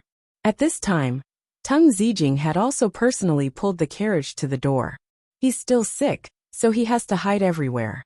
Wanner draped a thick windbreaker over Fan Xian's body. "Uncle," she complained, "I told you not to come see." Fan Xian didn't have time to answer her. Like a gorilla, he bravely crawled into the carriage. Lin Wanna laughed mockingly. She turned around and saw that her sister-in-law was also nervous. She held a small incense burner and followed Fan Xian into the carriage. She was surprised. "Ruoro, what are you hiding from?" As Fan Xian's wife, Wanu understood why Fan Xian had to flee the moment Cece saw King Jing's carriage. Recently, the Fan family and the second prince's faction had been fighting. Fan Xian didn't know how many times Li Hongqing had been slandered. Recently, King Jing had been imprisoned in his manor by King Jing. Needless to say, King Jing had come to find Minister Fan to ask what was going on. Secondly, he had come to talk to Fan Xian. As for the third, it was obvious that he had come to put in a good word for the crown prince and help both sides make peace. The emperor's own younger brother had come, and for so many years, the children of the Fan family had respected King Jing as an elder. They got along very well. If the other side came to make peace, what could Fan Xian do? It was impossible for Fan Xian to stop fighting with the second prince right now. Besides, if he said a few more words, the old gardener would be cunning enough to guess that Fan Xian was framing Li Hongqing. Fan Xian was very afraid of the old man's foul mouth. His status and seniority were enough to crush Fan Xian. What could Fan Xian do? So of course, all he could do was leave. Of the 36 stratagems, escape was the best. Hearing her sister-in-law's question, Fan Ruoro, who had always been calm, smiled awkwardly. "Sister-in-law, it would be very awkward to meet him now." Wanner was stunned. She immediately thought of how they had bullied Li Hongqing for a few days. King Jing's reputation had been tarnished by her husband. It would be inappropriate for Ruoro to meet her future father-in-law now. She suddenly thought of how her husband and sister-in-law had both gone into hiding. What would she do if she stayed in the manor? No matter what, the person who came was her little uncle. And her little uncle's mouth. Wanner shivered. She took her warm robe from Siki's hand, lowered her head, and went into the carriage. The brother and sister in the carriage were shocked. "Why are you in here?" Wanner rolled her eyes. "Uncle is here to punish me. Do you want me to take the blame? I'm not that stupid." The servants of Fan Manor in and out of the carriage knew the old prince's temper very well. Seeing their 3 young masters so frightened, they couldn't help but laugh. Amidst the low laughter, Tung Zijing cracked his horsewhip. The carriage of Fan Manor, with the square and round logo on it, quietly drove out. The faint sounds of a few young people complaining to each other could be heard from inside the carriage. The carriage was very careful not to take the main street. Instead, it took a detour and left the southern part of the city without being seen by the servants of King Jing's family. Seeing the carriage disappear at the end of the street, the servants of Fan Manor at the gate immediately dispersed. Not long after, they heard a voice like a bell ring through the back garden of Fan Manor. *CK them. King Jing stood in front of a large group of uneasy servants. Hands on his waist, he looked at the empty and desolate back garden. There wasn't even a mouse left. He was angry. "These little bastards know I'm here, and they're hiding like a fart. Am I that scary?" At the front of the crowd, Lady Lu, the mother of Fan Xian and his two brothers, heard the prince say, F***ck them. She couldn't help but look distressed. Lowering her voice, she replied, Your Highness, I told you earlier that those children went to see a doctor in the western part of the city today. King Jing looked at the swinging swing and spat. Fan Jian's illness was cured by Fan Xian, he scolded. Fan Xian's illness was cured by Fan Xian. Why would he need to see a doctor? Two flowers bloom one branch first. Putting aside the fact that King Jing was still throwing a tantrum at the air in the back garden, the three young people in the carriage had escaped the Fan Manor. They felt relaxed and relaxed. They felt that the air in Jingdo was much fresher in autumn. Their moods were excellent. Ever since Fan Xian returned from northern Qi, a string of things had happened. Not to mention taking his family to the Tsang Mountains for a vacation, or to the country estate on the outskirts of the capital to rest. He hadn't even had a good stroll around the capital. All day long, if he wasn't playing tricks, he was playing tricks, and he was sulking with himself in the manor. These days, the situation had been settled, and he had a bit of leisure. But because he had pretended to be sick and didn't go to court, he had to give the emperor enough face. He didn't want to openly wander the streets, so he could only talk to his wife and sister until their mouths were dry.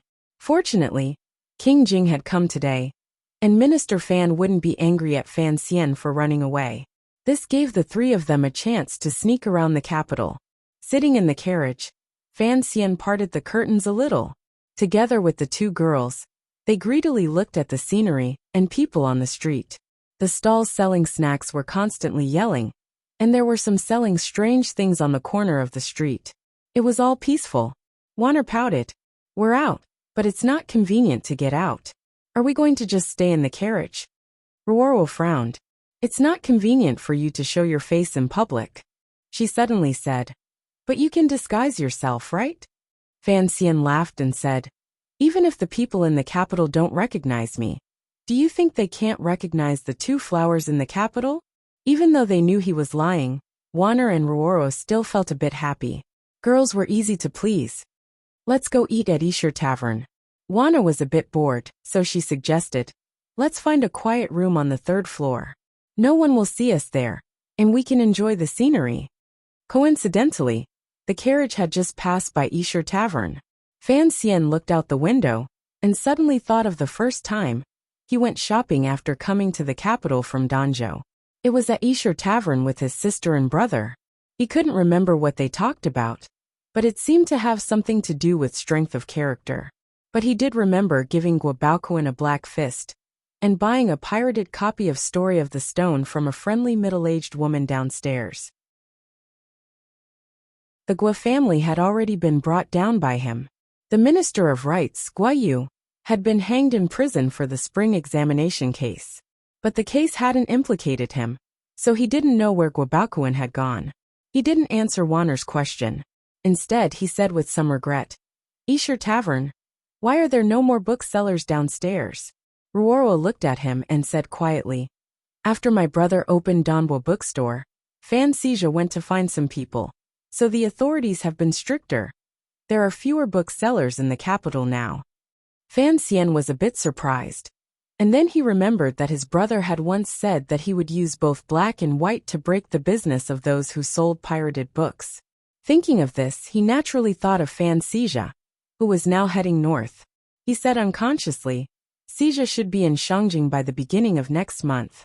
The carriage suddenly became quiet. Warner and Ruoro looked at each other, and after a while, they said quietly, It's cold up north. I don't know if he brought enough clothes. Fan Xian lowered his head and smiled. Don't worry about that, he's 14. He can take care of himself. Although he said this, what he was thinking was a different matter. At least, Fan Xian's dislike of the second prince had increased. He looked at Isher Tavern again, and coldly said, The Cui family's business is to give money to the second prince. I am not going to take care of their business. Warner did not say anything. After all, the second prince had been with her in the palace for almost 10 years, and they had some feelings for each other. Although she had chosen to remain silent and secretly support Fan Xian in the fight between her husband and her cousin, she could not say anything bad. Seeing that the atmosphere was a bit tense, she laughed and said, "If you are not going to support his business, then you should support our own business. Otherwise," she rolled her eyes and teased, "let's go to Baoyu Brothel." Taking his wife and sister to a brothel? Fan Xian was almost scared to death by this suggestion. He coughed and said, "Baoyu Brothel is not my business. It belongs to Shi Chanli." Wana rolled her eyes and said, "Everyone knows that is a trick. If you want to open a brothel, then go ahead. I didn't say anything." Ruoro tilted her head to the side and tried not to laugh. Fan Xian raised an eyebrow and smiled. He said, "Why would I open a brothel? You know I am cleaning up my brother's mess." Wana did not want to hear this, and she said, "It is our own business. Didn't you say the food there is the best in the capital? We are not going to find a girl. We are just going to eat. What is there to be afraid of? Besides, it is our own business, and we do not have to worry about people finding out that you are pretending to be sick and wandering around." Fan Xian immediately refused and said, "If you want to eat, I will ask the chef to make it and send it to the manor. You are a girl, and you are sitting in a brothel. It is not appropriate." Wana playfully stuck out her tongue and said, "When the food is ready, it will be cold." Fan Xian did not look happy and said, "Then can I call the chef to come home?" Wana saw him insist, and she couldn't help but sigh. She said, "I really want to go to the Baoyu brothel. I want to see what my brother-in-law's brothel looks like." She blinked her big eyes and said, "To be honest, I am very curious about this kind of place." Ruoro, who had been silent all this time, suddenly opened her mouth and said, "If you want to go, then go." She saw that Fan Xian was about to say something, and so she said, "It is inappropriate for a girl to sit in a brothel. But is it appropriate for a man like you to sit there?" She smiled and rested her chin on her hand. She said, "Besides, I heard from my brother that you let Miss Sang manage the business of the Baoyu brothel. I have not heard her sing in half a year. If I don't go to the Baoyu brothel, where else can I go?" Wana, seeing that her sister-in-law agreed with her, was emboldened. She asked Fan Xian, "You know I like to hear Sangwon sing. I haven't seen her for half a year, and now I know she was taken to the Baoyu brothel by my brother-in-law. Please take us there." Ruoro then said, "If men can go, then why can't we?" Fan Xian was at a loss for words. He looked at his sister and noticed that she seemed to be getting bolder and bolder. Her way of thinking was different from that of other women in this world. Just from their conversation earlier, it was clear that she was more open, more reasonable, and more feminist than Wana. Of course, this was all due to the way he had taught her since she was a child. But he always felt that the extraordinary temperament she was displaying came from somewhere else. He gave a wry smile and said, "Actually, there is no harm in going to take a look. You guys know that I am a person who loves to shock the world. But there has been a lot of unrest in the capital recently, and I don't want the imperial censors to have too much to say." Hearing that he had brought up a serious matter, Wana and Ruoro sensibly kept their mouths shut. Fan Xian turned his head to look out of the carriage, and he was shocked to find that not too far away was the front of the Baoyu brothel. He couldn't help but laugh at Teng Zijing, who was driving the carriage, and say, "You really brought us here? You only know how to please your mistress, and you don't know how to listen to me. Do you still want to be an official in Donghai County? You should know that your family has spoken to me many times already." Teng Zijing laughed and said nothing. It was Wana and Ruoro who covered their mouths and began to laugh. The Fan Manor carriage arrived at the Baoyu brothel. Although they did not know that it was Fan Xian who was sitting in the carriage, the Baoyu brothel's receptionist did not dare to be disrespectful. Even Si Qinger, who was in her room on the third floor, recovering from the injuries she had sustained in the capital government, limped downstairs to wait on them.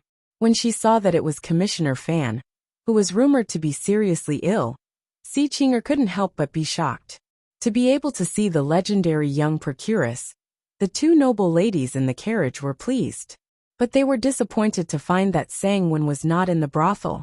She was said to have been invited by some manor to sing.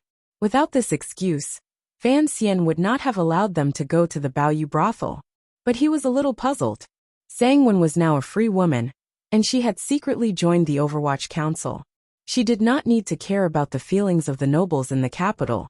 So why would she go to someone's manor to sing? What kind of manor would have such an honor?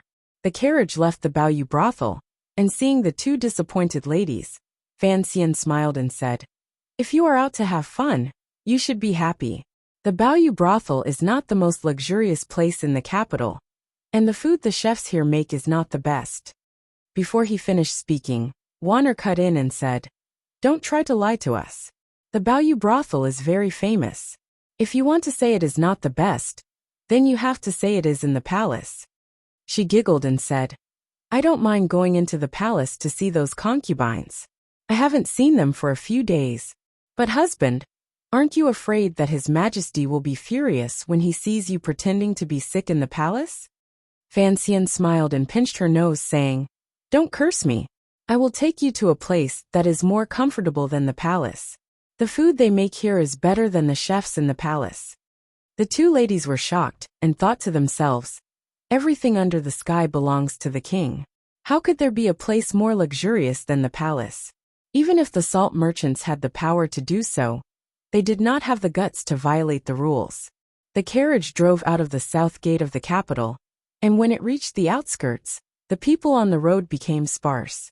The secret agents of the Chinian unit and the guards of the Fan Manor, who were protecting Fan Xian in secret, could not help but awkwardly reveal themselves. They looked at each other, and then uncomfortably followed the carriage not too far behind. They followed the carriage to a quiet mountain in the outskirts of the capital. The closer they got to the mountain, the narrower the road was. It still maintained the standard of the Qing kingdom, but the forest beside the road was even more beautiful. The scenery was beautiful. The yellow autumn grass was mixed with wildflowers that had not yet withered, and the trees with white bark and green branches were scattered behind the grass. Countless layers of color, as if it had been painted by a painter, naturally spread out in the surrounding forest. It was very beautiful. Lin Wanner and Fan Ruoro could not help but sigh. The scenery here was very beautiful.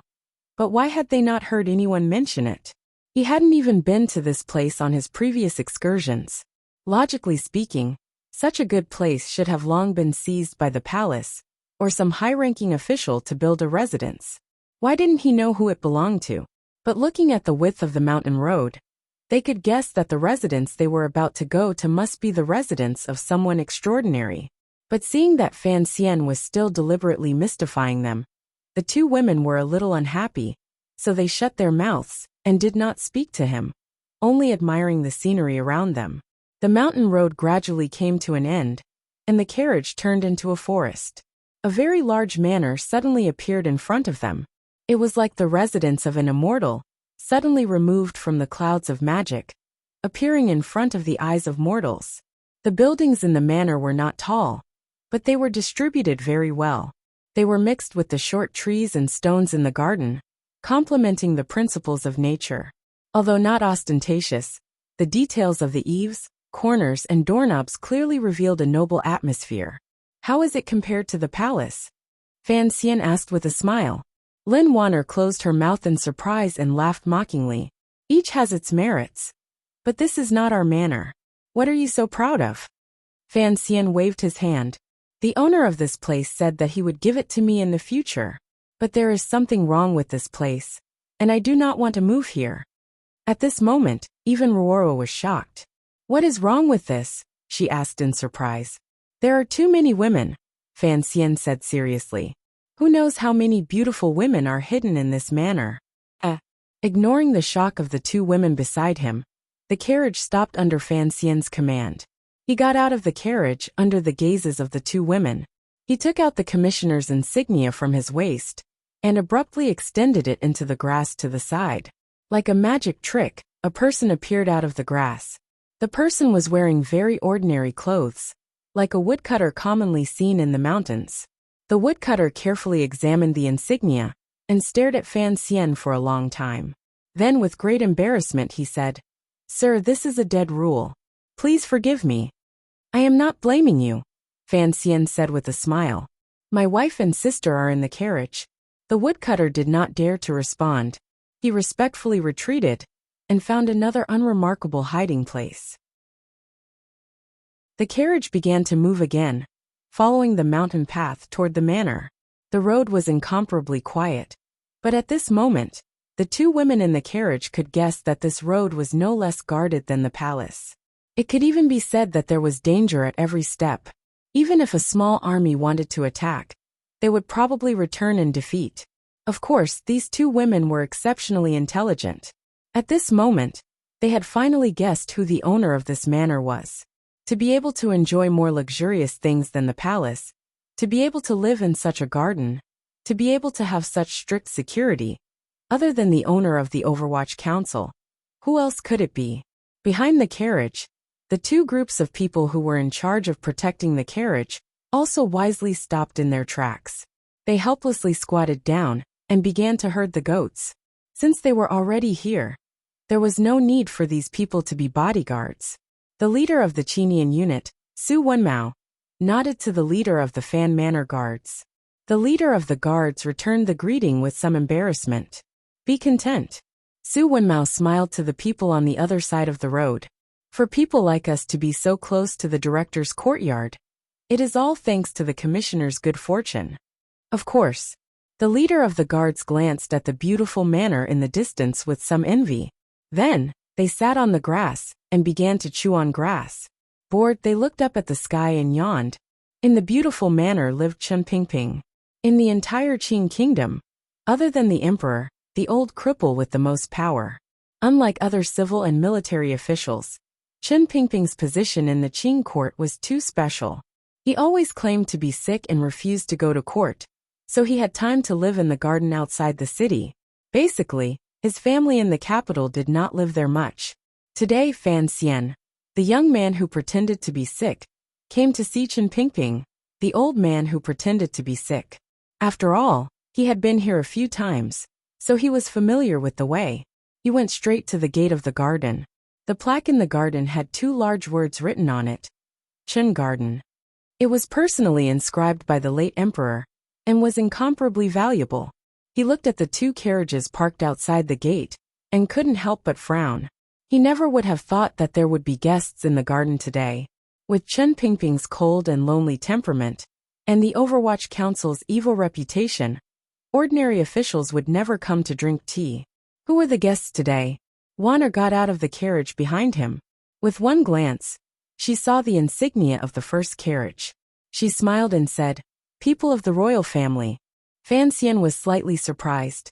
The old man at the gate of the Chen garden had long since flown down the steps to greet them. He knew that the young Master Fan in front of him was different from all the other officials in the world. He was the most valued junior of the director, and was also the director's appointed successor. Naturally, he did not dare to be arrogant. With great politeness, he said in a very quiet voice, "It's Prince He and young Master Qin of the Bureau of Military Affairs." Fan Xian tilted his head and scratched the back of his neck. The great prince and young Master Qin?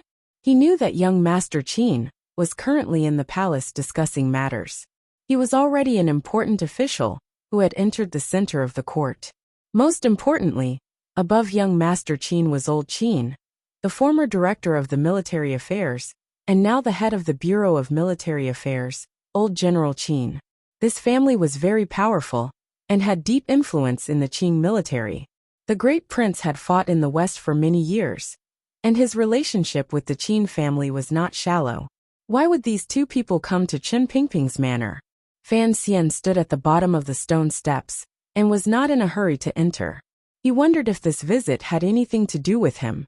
Although the relationship between the military and the Overwatch Council had always been very harmonious, this matter was still a bit strange. He smiled. He did not care that the court found out about his outing. He took his wife and sister into the garden. He wanted to see what this great prince had in mind. Passing through the extremely beautiful and luxuriously decorated garden, they finally arrived at the main hall where Chen Pingping received his guests. Without waiting for anyone to announce his arrival, Fan Xian strode in. He had not thought of what to say, but when he saw Sang Wen singing in the corner of the hall, her face full of unease, he couldn't help but laugh and say, "I guessed it. In the entire capital, only your family would dare to force Sang Wen to come and sing." Sangwon was not at the Baoyue brothel. She was in the Chun garden. Sangwon was the shopkeeper of the Baoyue brothel, and she was a new member of the Overwatch Council. For Chun Pingping to drag her to sing a song, it was only a matter of saying a few words. The laughter echoed in the hall. Chun Pingping, who was sitting in the main seat, raised his eyes with a not quite there smile. He looked at the three young men and women who had arrived unexpectedly. His usually cold eyes now had a glimmer of warmth. His skinny hands gently stroked the gray wool blanket on his legs, which had not changed for many years. He laughed and scolded. "I thought you thought I had too many women here? Why are you here today? If you want to come, then come. Why did you bring your wife and sister? Are you afraid I will call some women to come and eat you alive?"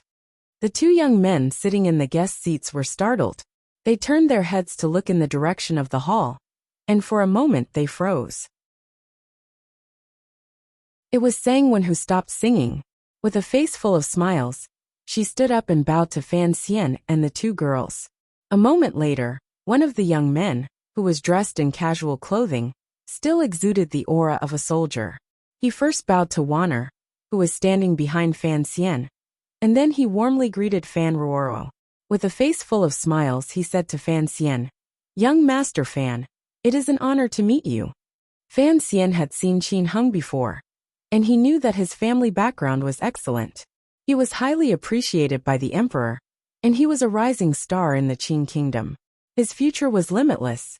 Fan Xian bowed back and said, "Greetings, young Master Qin." Although Qin Heng's rank was higher than Fan Xian's, they both knew each other's power and status, so there was no need to play games. Qin Heng smiled warmly and said, "Today, I came to visit the director. I did not expect to see you again, Commissioner Fan. My luck is not bad." Fan Xian saw that his smile did not seem to be fake, and he felt comfortable. He said, "I will not lie about being closer in the future. Since I have met you today, of course I will drink a few cups." Qin Heng laughed loudly and said, "Commissioner Fan, you are indeed a wonderful person. Your actions are unexpected. You did not mention that you were sick and did not attend court. Instead, you wanted to drink to your heart's content. I wanted to make fun of you, but I could not open my mouth." Fan Xian looked at Chun Pingping, who was sitting in the main seat. He smiled bitterly and said, "Of course we are of the younger generation. It depends on whether or not the host is willing to bring good wine to our guests." Chun Pingping opened his mouth and scolded, "You have more money than I do." Qin Heng's expression did not change. He smiled slightly, but his heart was thumping. He was extremely shocked. The officials had always thought that the reason Fan Xian was able to have such glory in the Overwatch Council was mainly because of the Emperor's appreciation and training. But now, seeing Fan Xian talk to Director Chun, who everyone feared, in such a rude manner, and Director Chen's response was so natural, Qin Heng felt a little strange. It seemed that Director Chun and Commissioner Fan's relationship was indeed not ordinary. Although the Emperor's appreciation was important, if he really wanted to control the Overwatch Council, the most important thing was still Chun Pingping's attitude. It was only now that Qin Heng truly realized that this young man in front of him, Fan Xian, would one day truly control the Overwatch Council in his hands. Then the military had to speed up the process of making friends with this person. It was no longer just him saying a few good words for Fan Xian, and then using other people's mouths to convey goodwill to the Fan manor. With only a few words, they had already exchanged a lot of useful information. Fan Xian also understood that Chun Pingping was using this opportunity to express his true attitude to the military and strengthen his bargaining chips. The two of them exchanged a few more words before Fan Xian seemed to react. He turned around and prepared to salute the Great Prince, who was sitting to the side. Logically speaking, his actions were a bit rude, but everyone in the hall knew that he and the Great Prince had argued the first time they met. And Qin Heng was on good terms with the Great Prince, so he did not care too much about this matter. As for Chun Pingping, he did not care about some palace etiquette, or any of that sort of rubbish. Just when Fan Xian thought the Great Prince would be angry, he turned his head, and almost became angry. He saw his wife sitting obediently next to the Great Prince, beaming with joy as she said something to the Great Prince. Although he knew that Wanner had been raised in Ning the Talented's palace since she was a child, which meant that the great prince had watched her grow up, and that the two of them were like biological siblings. Seeing this scene, Fan Xian was still very unhappy. Even more unhappy was that even Ruoro was sitting next to the great prince, listening with great interest to what the great prince was saying. Fan Xian perked up his ears and listened for a bit. Only then did he realize that the great prince was talking about the war in the west and the fight for horses with the Hu people. The people of Qing loved martial arts, and the great prince was a hero and idol among the people. Even Wanner and Ruoro could not stand out from the crowd. Fan Xian felt a bit jealous, and his mouth was a bit bitter. He thought to himself, I am a pacifist. Why don't I go fight a few battles and show you girls how powerful I am on horseback? He was unhappy, but there was no reaction on his face. Instead, he laughed and very naturally bowed to the great prince. He said, I am Fan Xian. Greetings, great prince. Oh, I mean Prince He. When the great prince saw Fan Xian, he was already a bit depressed. Hearing his tone, he couldn't help but say, I say, Fan Xian, did I offend you somewhere? When you see me, do you feel unhappy if you don't say a few words to me? He turned his head to Lin Wanner and said, Chun'er, the husband you married, is not very good. Lin Wanner and the great prince were very familiar with each other. Hearing him talk about her husband, she was not going to let it go. She picked up a fruit from the table and stuffed it into his mouth. She said, How can you talk about your brother-in-law like that when you see him? Fan Xian laughed. Brother-in-law sounded better. He went to sit below Ruoro. A servant from the Chun garden had already brought him hot towels and tea. Although he knew that the great prince and Qin Hung had come to see the old cripple for something important, he shamelessly stayed in the hall, not giving them a chance to speak naturally. Lin Wanna knew that outside the capital, the diplomatic mission and the Western Expedition Army were fighting over the road. In the end, this was Fan Xian's fault. But she also knew the reason why Fan Xian did this. Now that he had the second prince as a target, there was no need for Fan Xian to offend the great prince. Furthermore, she did not want to see her husband and the great prince, who was the closest to her, in conflict. So, she unconsciously pulled the two of them to talk, wanting to ease the tension between them. Everyone knew what she was doing. It was just that men were bound to have times when they could not see through it. So the great prince looked at his nose and ignored her. Fan Xian just smiled and talked to Qin Hung.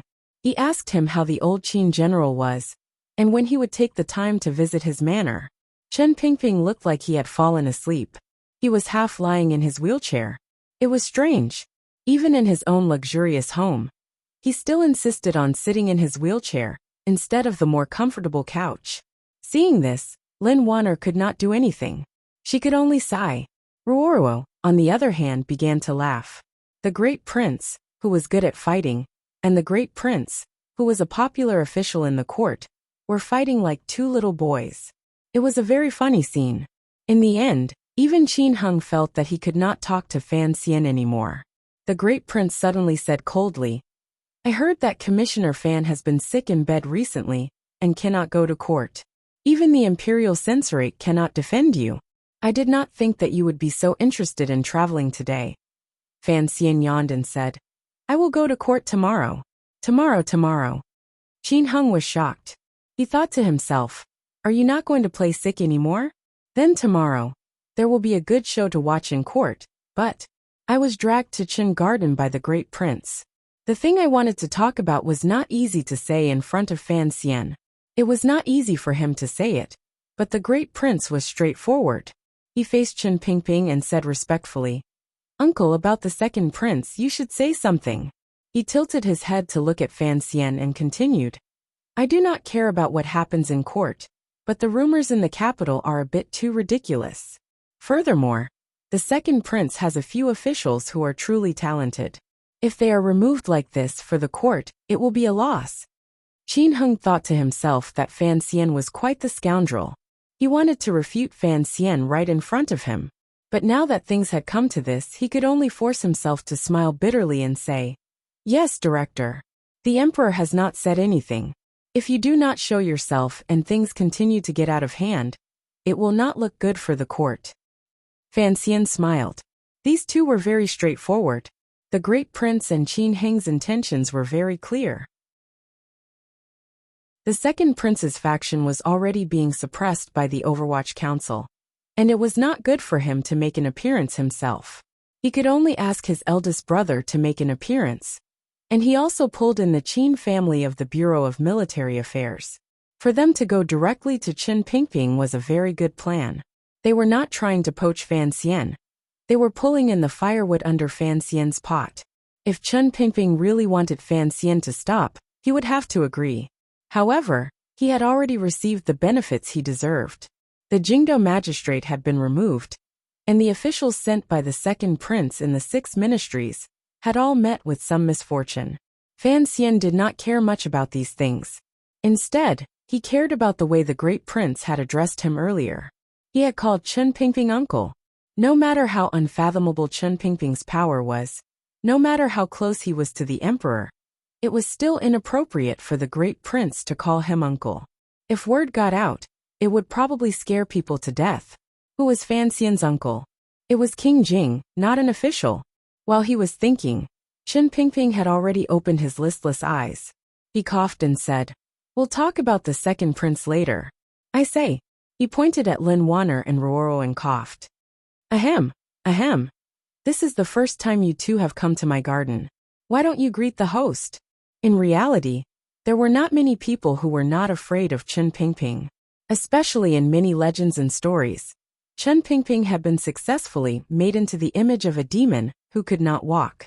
Although Lin Wanner and Ruoro were of noble status, facing the leader of the dark forces of the Qin kingdom, they still felt some fear. So when they entered the hall, they quickly sat next to the great prince. Hearing the old man speak, Lin Wanner and Ruoro had no choice but to stand up with bitter faces. They walked in front of Chen Pingping and bowed, giving him the courtesy of a junior. Chen Pingping laughed and said, "What are you afraid of? You have a mother and a father. You are not much better than me." He was talking about the eldest princess and the crafty minister Fan. He then said to the great prince, "As for the matter you spoke of, since the person in question is already here, you can tell him directly. He can make the decision. Princess Lady Fan, help me push the old man's wheelchair. I will take you to see the treasures in Qin Garden." The two girls in Sangwon pushed the old cripple's wheelchair out of the hall, leaving Fan Xian and the great Prince Qin Heng behind. They looked at each other, thinking that the old man did not do things in the right way. He used his own home as a battlefield for the juniors to fight, while he took 3 beautiful women to walk around the garden. Chapter 304. Qin Heng was a smart man. Otherwise, no matter how prominent his father's position in the military was, he would not have been able to sneak into the great prince's office at the age of 30 to discuss official business. So, he stood up calmly and raised his hands in salute to the great prince and Fan Xian. He said, "People have 3 urgent needs. You guys talk first." Without waiting for the two of them to reply, he had already taken steady steps and did not reveal any strange emotions. Like a gust of wind, he swept past the corner of the hall and, under the guidance of the servants in Qin Garden, went straight to the latrine. Fan Xian couldn't help but laugh. He thought of how he had caused a ruckus in the Ministry of Justice Yamen. The vice official of the Supreme Court, who had represented the military to make trouble for him, had in the end seen the conflict escalate and fled. It looked like the Qin family had already studied this trick to perfection. The atmosphere in the hall was a bit heavy. In the end, it was the great prince who broke the silence. Slowly he said, "Qin Heng and I have both been through war. Us soldiers are straightforward, so we speak frankly. I don't like to see soldiers throw their lives away and spill their blood while the nobles in Jingdo attack each other and make the country restless. If there is a fight between factions, no matter who wins or loses in the end, the talents in the court will always suffer some losses." Fan Xian tidied up his clothes and sat for a few breaths as if thinking about something. Only then did he slowly open his mouth. He couldn't help but carry a glimmer of coldness in his voice. "Prince Huqing's meaning I understand. However, presumably you know the cause of this matter. The soldiers have gone into the fire and knives for the court. Are the officials of the Overwatch Council not the same? I think that the secret agents of the council in a foreign country face no less danger than the soldiers of the Western Expedition Army. I am a member of the Overwatch Council. Although my temperament is not straightforward, I am not someone who naturally likes to play tricks. If you want me to go to the north to do things for the court, I think I will be happy. But if someone comes to provoke me, even if this power comes from within the court, I will not be lenient. The great prince was silent. He suddenly raised his head and prepared to say something. Fan Xian waved his hand and said, "It is only a fight of interests. It has nothing to do with the peace of the country. I am the commissioner of the Overwatch Council. If I cannot even protect my own interests, how can I prove that I have the ability to protect the interests of the court? To protect His Majesty's interests?" He then sneered, "Your Highness, don't say that it doesn't matter who wins or loses. If the other party is aggressive, and I'm beaten to the point where I can't fight back, are you willing to be my lobbyist?" The great prince furrowed his brows. His already tanned face appeared even darker. "Fan Xian, you need to be clear about your role. You are an official. When you do things, you need to know your limits." These words were actually very common. In the eyes of the princes, Fan Xian's actions had already been a bit excessive. Furthermore, as an official, the courage he had displayed in this matter was a bit too strong.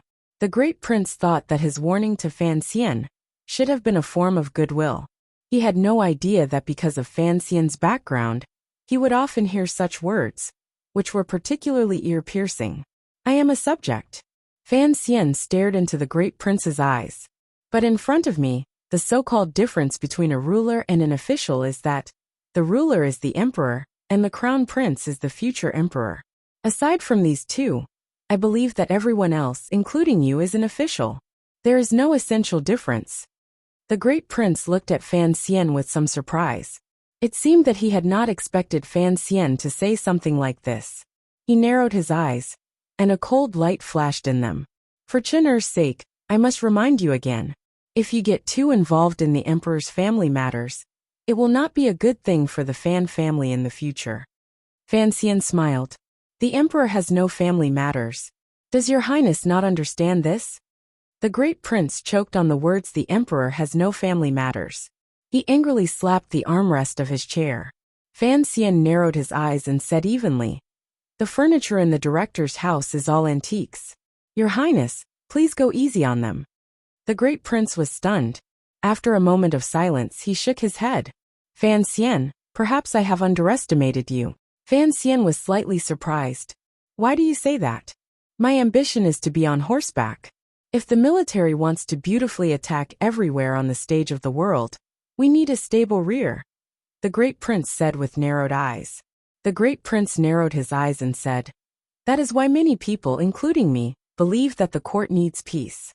These past few years, I have been far away in the West, but I know that although the court is somewhat unstable, it can always be controlled within a certain range. Until you came to Jingdo." Fan Xian shook his head and smiled. He did not know how to respond. "Your appearance was too sudden. Your rise was also too sudden." The great prince looked at him and said, "It was so sudden that most people in the court were not prepared. And you already have enough power to break the balance." Finally, the great prince said the central idea of the day. "There are many people who hope that you can maintain the balance in Jingdo and not wildly advance and sweep everything away." Fan Xian fell silent. He knew that what the great prince said not only represented his attitude, but also the attitude of the vast majority of people in the military. From Danzhou to Jingdo, in less than 2 years, he had already taken control of the Overwatch Council and made a name for himself. Putting aside the question of whether or not he would be in charge of the palace treasury next year, his current ability to control both civil and military meant that he already had the ability to call the wind and summon the rain in the officialdom. And this time, in the battle with the second prince's faction, the current trend of victory and defeat allowed his power to be displayed to the fullest. If a young official had the ability to easily defeat a prince, it would always make the other powers in the officialdom feel a trace of fear. The military's message for him to go easy on the second prince was not a threat, nor was it a protection of the royal family's dignity. It was a test to see if he, the person who would take over the Overwatch Council in the future, was rational enough and sincere enough to maintain the balance of the Qing Kingdom. After all, the military and the Overwatch Council had always been on good terms.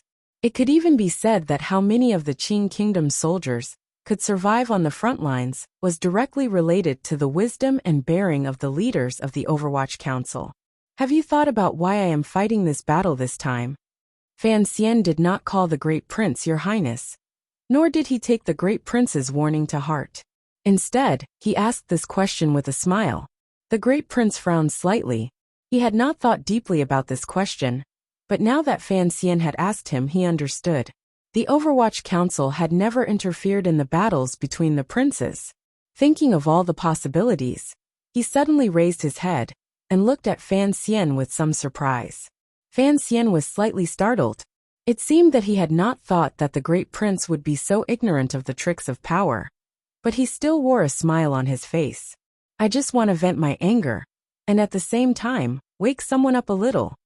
After an extremely long period of silence, the eldest prince's brows suddenly twitched, as if he had understood something. He actually laughed out loud, and then calmly said, "That second brother of mine is actually a smart person. This time, he suffered such a great loss at your hands. I believe it will make him wary. Perhaps there will be some unexpected results." They were both smart men, and Fan Xian immediately understood the hidden meaning in these words. After thinking for a moment, he said evenly, "Perhaps, Your Highness, and I have some intentions. But whether or not the second prince will be able to obtain those benefits depends on how you persuade him." The Great Prince looked at him with great interest. It seemed that he had admitted this, but he did not dare to believe it. He said doubtfully, "I just don't understand. Why are you so worried about this matter?" Fan Xian thought to himself, even if they were brothers, it was not easy for them to be reborn. Were they really going to watch Xuanwu Gate unfold? But no matter what, he could not bring himself to say this reason, so he could only laugh it off. Besides, he was still wary of the Great Prince. Although everyone in the court knew that the Great Prince was the most broad-minded, only interested in martial arts, and had never coveted the throne, he was, after all, the son of that traitorous emperor. Who knew what he was really thinking? Where it is possible to forgive, forgive. The Great Prince glanced at Fan Xian meaningfully. Given his status, it was not easy for him to speak on behalf of the second prince in such a manner. Fan Xian smiled and nodded. He knew that he could not kill the second prince, so he did not mind doing him a favor. This decision had nothing to do with the attitude of the Great Prince or the military. It was purely because the emperor in the palace was watching him. Big Brother is watching you. Fan Xian had given the military enough face, and the Great Prince could not say anything more. After all, he knew that his second brother was not someone to be trifled with. In the end, the Fan family had paid a great price for this. If they did not reap any benefits, they would not give up. But after the matter was settled, the two unfamiliar people sat in the hall of the Qin Garden. They could not find a topic to talk about, and the atmosphere was a bit cold and awkward. Qin Heng left to pay his respects for a very long time. The two of them sat in chairs, drinking tea without much taste. Suddenly Fan Xian said, "How has the Great Princess been? I have been busy with official business, and have not been able to pay my respects. Please, Great Prince, send my regards." In officialdom, choosing a topic to talk about was a very learned thing. Fan Xian picked this matter to talk about for a reason. As expected, the Great Prince said seriously, "Sir Fan, you escorted me to the south. I thank you." This was Fan Xian's strength. Only by choosing an appropriate topic could he effectively close the distance between them. At the same time, he had to make the other person feel indebted to him.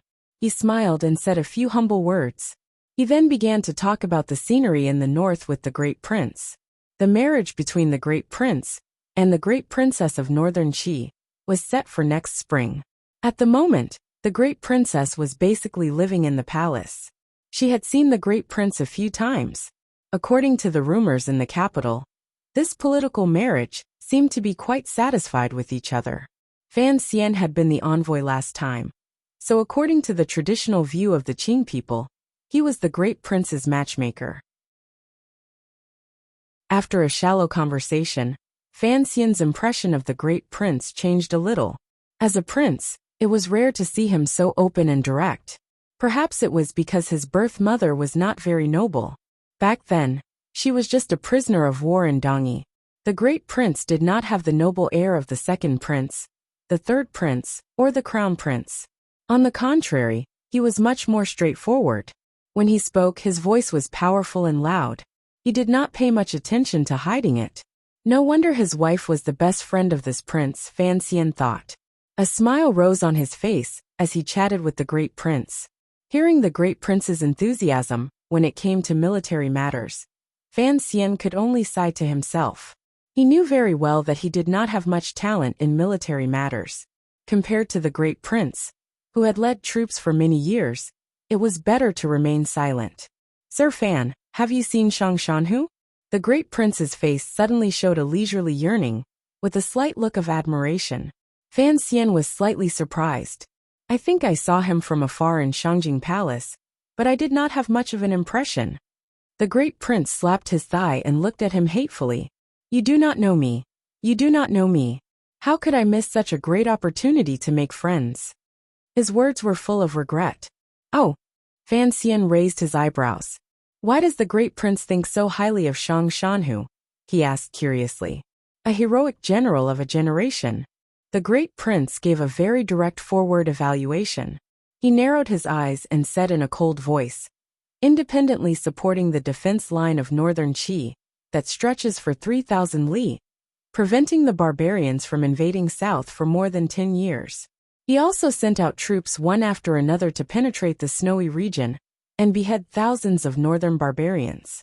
Perhaps Sir Fan does not know this, but although the Hu people and barbarians are fierce, the western Hu people are much weaker than the northern barbarians. I have been dealing with the Hu people in the west for many years, and increasingly feel that Shang Shanhu has been able to hold out for so many years despite the instability of the northern Qi court. It is a pity that Shang Shanhu has been transferred back to Shangjing. Perhaps there will be a chance to meet the great prince on the battlefield, Fan Xian said with a smile. A glimmer of confidence rose to the great prince's face. He slowly said, if we can make this great general work for the court, there will naturally be great benefits. Know this, if we really meet on the battlefield in the future, although I have always admired this person's strange art of war, I will still have to use everything I have learned in my life to deal with him.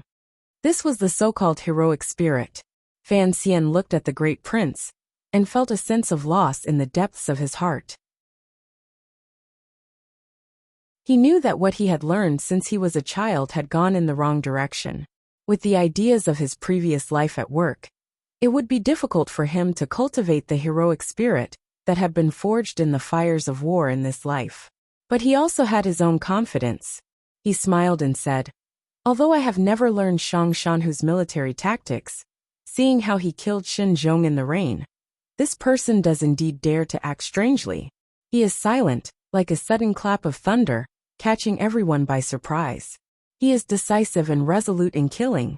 He is truly a master. The great prince gave a faint smile and looked at him strangely. The provost of Northern Qi's Discipline Commission, Shen Zhong?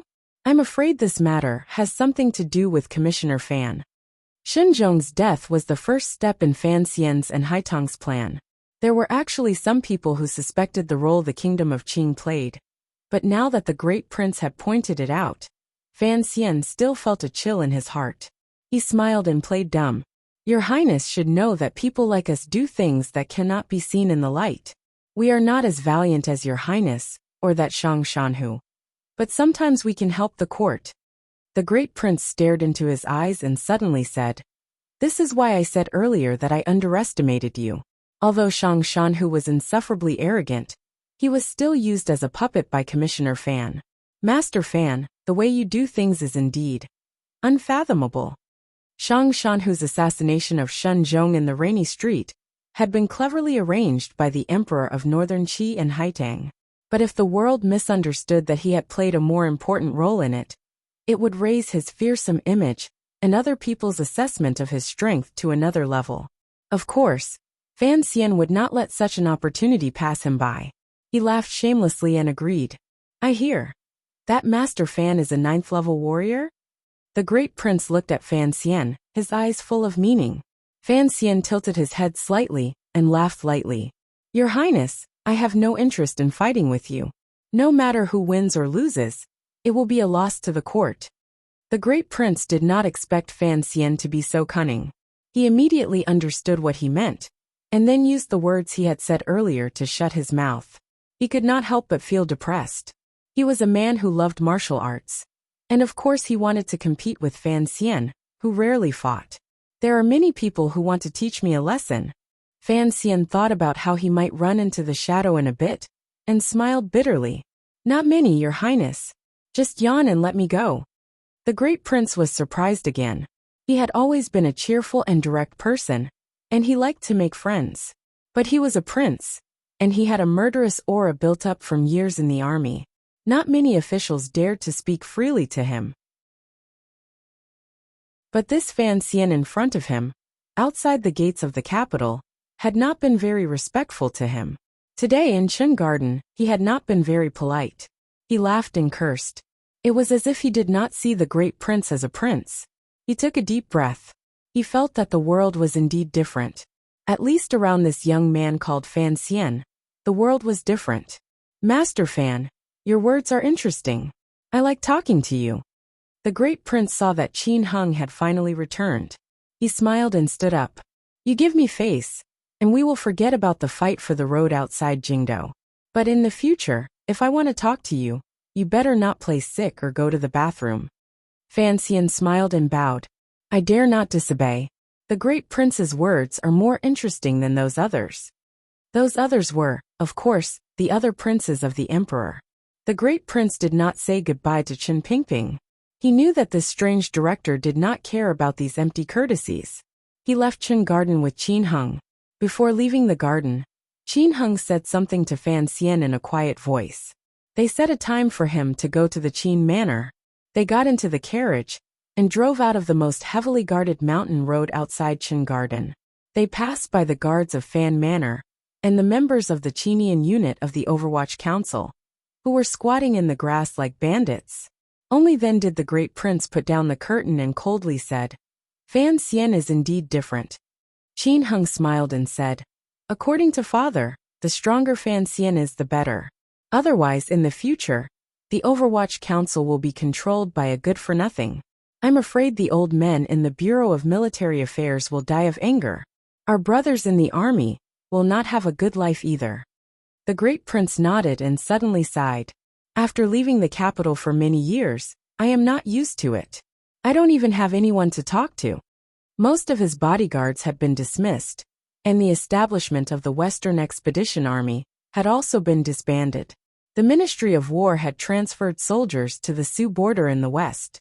He was now in the capital, and his situation was somewhat similar to that of the great general in the north. However, he was a prince after all, and compared to Shang Shanhu, his treatment and status were naturally much better. How was your talk with Commissioner Fan? Not bad. The great prince said. Your father should be able to relax. Even if Director Chen were to retire, I believe that with Fan Xian's ability, the Overwatch Council will still be able to maintain its efficiency and support the work of the army. Qin Heng shook his head. I believe that as well, but in my opinion, this Sir Fan Jr. might be even better. Sir Fan Jr. is meticulous and has made friends in many different countries. His martial arts are already at the level of a 9th-level fighter. He also has perfect control over the affairs of the Overwatch Council. Don't forget his identity as the Immortal of Poetry. He is a leader of the literati, who was given books by Master Zhuang. In the future, he will become the director of the Overwatch Council. Such a person, he said, his face full of disbelief, has never appeared before. I think in the future, he will go even further than Director Chen. The great prince sighed and said, don't forget next year, he will take over the palace treasury. But to put him in the eye of the storm, to receive the attention of the world and arrows from the dark, I don't know what father is thinking. Now that the emperor had been brought up, Qin Hung could not continue the conversation. The great prince smiled and looked at him. He continued, but Fan Xian is still young. Compared to the director, he has a fatal weakness. I think he knows this very well. So this time, he is using the second prince's matter to show his power and shock the world. He is protecting his own weakness first. What weakness? Qin Hung asked curiously. His mind is fettered.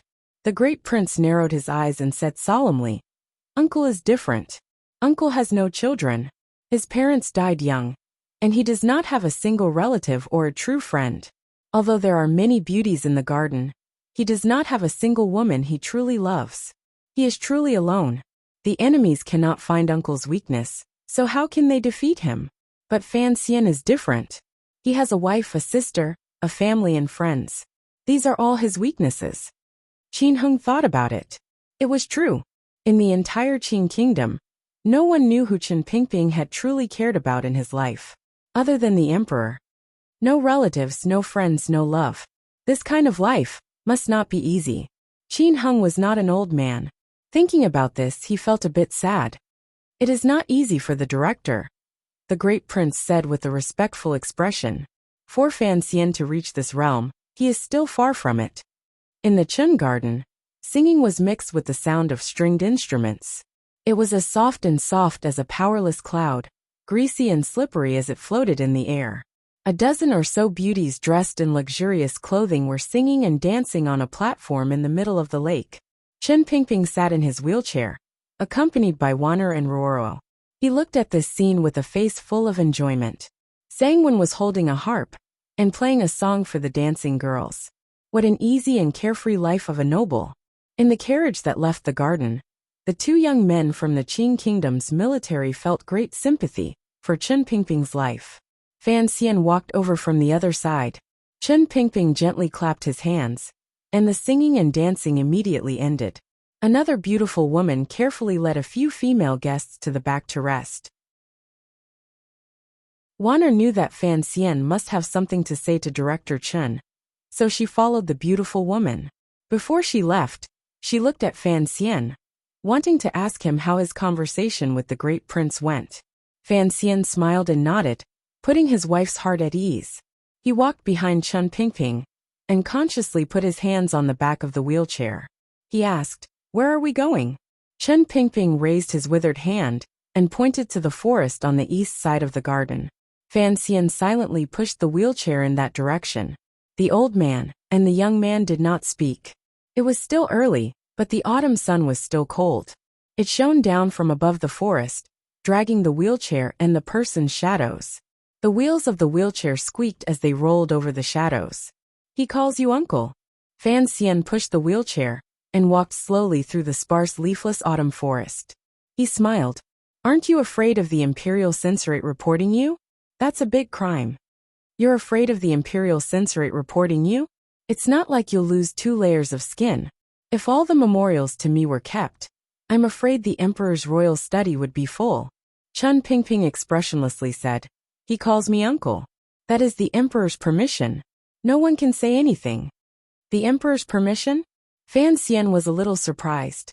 Chen Pingping turned his head and glanced at him.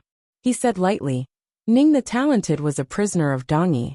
During that northern expedition, the Emperor almost lost his life in the mountains and rivers of the north. It was because of Ning the Talented that he made it through. Later, the great prince was born." Fan Xian had heard the story before. He knew that when the Emperor was in desperate straits, it was he who pushed the withered old man in the wheelchair and led the Black Knights to rescue him from the north. After thinking about it, he understood a little. He said, "You have a good relationship with Ning the Talented?" On the way back, the situation was rather wretched at the time. It left a deep impression in my mind. Later, our relationship became closer. Chen Pingping was still expressionless. At the time, it was impossible to escape with a prisoner. When Ning the Talented was beheaded, I said something. Perhaps it was because of this that she has always been rather respectful to me. Fan Xian laughed. "So you are Ning the Talented's savior." Chen Pingping closed his eyes and faintly said, "The Emperor was injured at the time. His body was as hard as a block of wood. He couldn't move at all. As for the matters of wiping his body and urinating and defecating, he had to leave behind a careful woman to do it. Later, I heard that Ning the Talented's entry into the palace also caused a disturbance at the time. The emperor had not yet married, and was about to take a Dongi prisoner of war into the palace. The Empress Dowager was very unhappy. Fan Xian asked, "Did you also help her?" Chen Pingping laughed, the wrinkles on his face turning into the skin of a bun. At that time, my words were not as powerful as they are today. At the time, it was the lady who spoke, and Ning the Talented was allowed to enter the palace. Fan Xian sighed and said, "So it turns out that my mother likes to meddle in everything." "She likes to meddle in other people's business," Chen Pingping said. Chen Pingping said, then suddenly paused. "But this is not a trivial matter. His Majesty will only make up his mind to get married if she asks." Fan Xian made a face behind him and said, "I don't want to listen to the romantic stories of the older generation." "It's good to listen." Chen Pingping laughed darkly. "At least now you know that in the palace, you still have someone you can trust." Ning the Talented. Fan Xian shook his head. "A small favor from many years ago.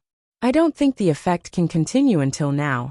Chen Pingping said, "Dongi women have a shrewd temperament and distinguish between kindness and enmity. Furthermore, 13 years ago, she also worked hard to avenge the lady. Because of this, she offended the Empress Dowager and was demoted to Talented again. Until today, she has not been able to regain her position." "Are you sure the great prince has no desire to fight for the throne?" Chen Pingping said coldly. "He is a clever man, so when he was very young he chose to run away. A mother knows her son. A prince taught by Ning the Talented is much more straightforward than the second prince and the crown prince." Fan Xian was silent. After a moment he suddenly asked, "Does Ning the Talented know about me?" "I don't know." Chen Pingping educated him. "You can't play all the cards you have in your hand all at once. You have to hide a few in your sleeve. Does the emperor know that I know?" "I don't know." "Does this count as deceiving the emperor?" "Oh, since the emperor did not ask, it is not convenient for us, the officials, to say anything." The old man and the young man both laughed like two foxes. "Is that all for the second prince's matter? Have you achieved your goal?" "In total, I have taken care of 17 officials. His power in the court is more or less gone. I do not have the ability to deal with people at the level of the Minister of Appointments." Fan Xian counted on his fingers. "The Cui family has also lost a lot of people. According to news from the north, they have been forced to open up their arms and legs. It will be much easier to cut them off. Don't let others know that your next target is the Cui family," Chen Pingping said coldly. "In court tomorrow, the emperor will make a decision. It will be difficult for the second prince to make a comeback. Will there be a problem with my family? You don't care about the baron's title? I don't care. Then there will be no problem. Don't worry, that father of yours is more cunning than anyone else. He won't let you suffer." Chen Pingping seemed to have thought of something. "While I was not in the capital, he called you back from Danzhou. Who knows what he was thinking?" "That is my father," Fan Xian reminded the director, feeling a headache coming on. Chen Pingping patted the armrest of his wheelchair and said mockingly, "I admit it. He is a good father." Fan Xian was not happy to hear this, and he fell silent. Chen Pingping did not seem to think that the child would be so respectful to Fan Xian. He smiled, pleased. "What are you doing here today?" "I brought my wife and sister here for a meal." Fan Xian forced a smile. "I also wanted to broaden their horizons. I wanted to see the beautiful women that a lonely old man like you has raised." He suddenly did not want to continue joking with the old man. With a hint of melancholy he asked, "I have a question for you." "Speak. Are you really a loyal minister?" This question seemed a little childish. Chen Pingping answered carefully. After a long time he said seriously, "I am loyal to the emperor, to the kingdom of Qing. And you should know by now that no matter what you do, the emperor is watching you do it. You can only do what he allows you to do. So being loyal to the emperor is actually being loyal to yourself. You must remember this, and always be loyal to the emperor." Was this loyalty to the emperor or loyalty to himself? Fan Xian did not want to pursue this question any further. But this time, you acted too early. You were ahead of the emperor's plan. Chen Pingping closed his eyes and quietly said, "And the way you do things is too obvious. The emperor does not know that you have already guessed where you came from, and so it is inevitable that he will have doubts about you." Fan Xian was silent. He knew that this was the biggest problem that had come with this incident. "Do not worry. I will take care of it," Chen Pingping said softly. Fan Xian was no longer worried. He pushed the wheelchair and walked out of the beautiful, yet desolate forest. The two of them were walking west, and the shadow behind them was gradually pulling away. But the wheels of the wheelchair could not break free of the shadow. The next day, the court meeting was held on time. The father and son of the Fan family, who had not been in court for many days, were finally standing before the court. They were prepared to be impeached and reprimanded by the officials. The imperial censorate had already submitted the memorials to the court a long time ago. The Minister of Revenue Fan Jian admitted that he had not been strict with his family, which resulted in the birth of Fan Xizha, an unworthy son. Fan Xian had also submitted a memorial to ask for forgiveness. But as for the other accusations, the Fan family did not accept any of them. After all, the murder of the capital's magistrate and the murder in the rain was not something the Fan family had any evidence against. Everything had been done very cleanly, and it was more than enough to shut the mouths of the censors. On the contrary, compared to the accusations the Fan family made against the second prince, the Fan family had a hard time dealing with them. After all, it was Xie Bian, one of the 8 generals, who had murdered the second prince outside the capital government. And Xie Bian had died in prison. One accusation after another was made against the second prince. What puzzled the courtiers was that the second prince's attacks were not ferocious, and all of his counterattacks were superficial. After a while, everyone guessed that the two sides must have reached some sort of secret agreement. In other words, the second prince had admitted defeat. The emperor sat on his throne and listened quietly. It was only when Fan Xian stepped forward to ask for forgiveness that his eyes flashed with an unreadable expression. Not long after a discussion with the emperor himself, the matter had come to a conclusion. The Minister of Revenue, Fan Jian, was not strict with his son and allowed him to commit murder. But because of his many years of hard work and the fact that he was the first to be promoted, he was given a lighter punishment.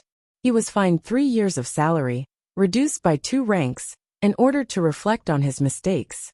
The commissioner of the Overwatch Council and the Imperial College, Fan Xian, was not a good person. He secretly mobilized the soldiers of the Imperial College. Although he was repentant on behalf of his brother, his crime was unforgivable.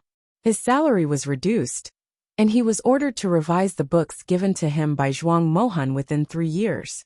The Ministry of Justice had issued a warrant for the arrest of the second son of the Fan family, Fan Xizha. The capital's magistrate had been arrested and imprisoned. He was removed from his position and would be tried later. Some duke. Finally, it was decided how to deal with the second prince. He was not a good person. He was to be demoted, and he was to be locked up for 6 months. He was not allowed to leave. The result was finally out. Every word and sentence was worth pondering by the officials and the common people. But no matter what, the father of the Fan family only had his title removed.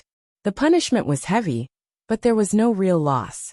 On the contrary, the second prince's faction had lost many officials, and he himself was to be placed under house arrest for 6 months. The punishment could not be said to be light. Everyone knew that the Fan family had won this battle, but when people listened to the edict written by the emperor himself, they found an interesting coincidence. Both Fan Xian and the second prince's crimes were vague. They were both not a good person. As the commissioner of the Overwatch Council, it was not a big deal if he was not a good person. But as a prince, it was a big deal if he was punished with not a good person.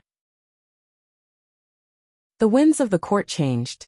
Everyone knew that the second prince was no longer as favored by the emperor as he had been in the past. However, the emperor also did not summon Fan Xian to the palace alone again. People couldn't help but wonder, Could it be that the two tigers were fighting and both were injured? Would Fan Xian's extraordinary royal favor come to an end here? But Fan Xian did not seem to have any reaction. He stayed in the Imperial College all day with a smile on his face, organizing books with the teachers. Occasionally, he would go to the Overwatch Council to take a look. He also took 2 days to visit the manor of General Qin of the Bureau of Military Affairs. And then he took Wanner and his sister to the palace to visit various concubines. Coincidentally, he met the Great Prince in Shufang Palace, where the Great Princess of Northern Qi was temporarily staying. Of course, when he entered the palace this time, he did not see the emperor. Secretly, he was still discussing many things with Sir Yin Jr. The arrangement of the smuggling routes in the north of the palace treasury had gradually entered the main topic. They were waiting to cut off the hand of the Cui family, which would cut off the largest source of income for Xinyang and the second prince. As for the matter of the Jinqi in his body, he was also attentively attending to it. At the same time, he was waiting for teacher Fei Jie's reply to see if he would take the medicine or not. In less than 2 days, in a cold autumn wind, the long-delayed Chrysanthemum Appreciation Festival finally began. But Fan Xian wrapped himself up like a dumpling and looked fearfully at the last withered leaf outside the window. He thought to himself, in this damned cold weather, how could there be chrysanthemums that didn't care for their lives that would bloom?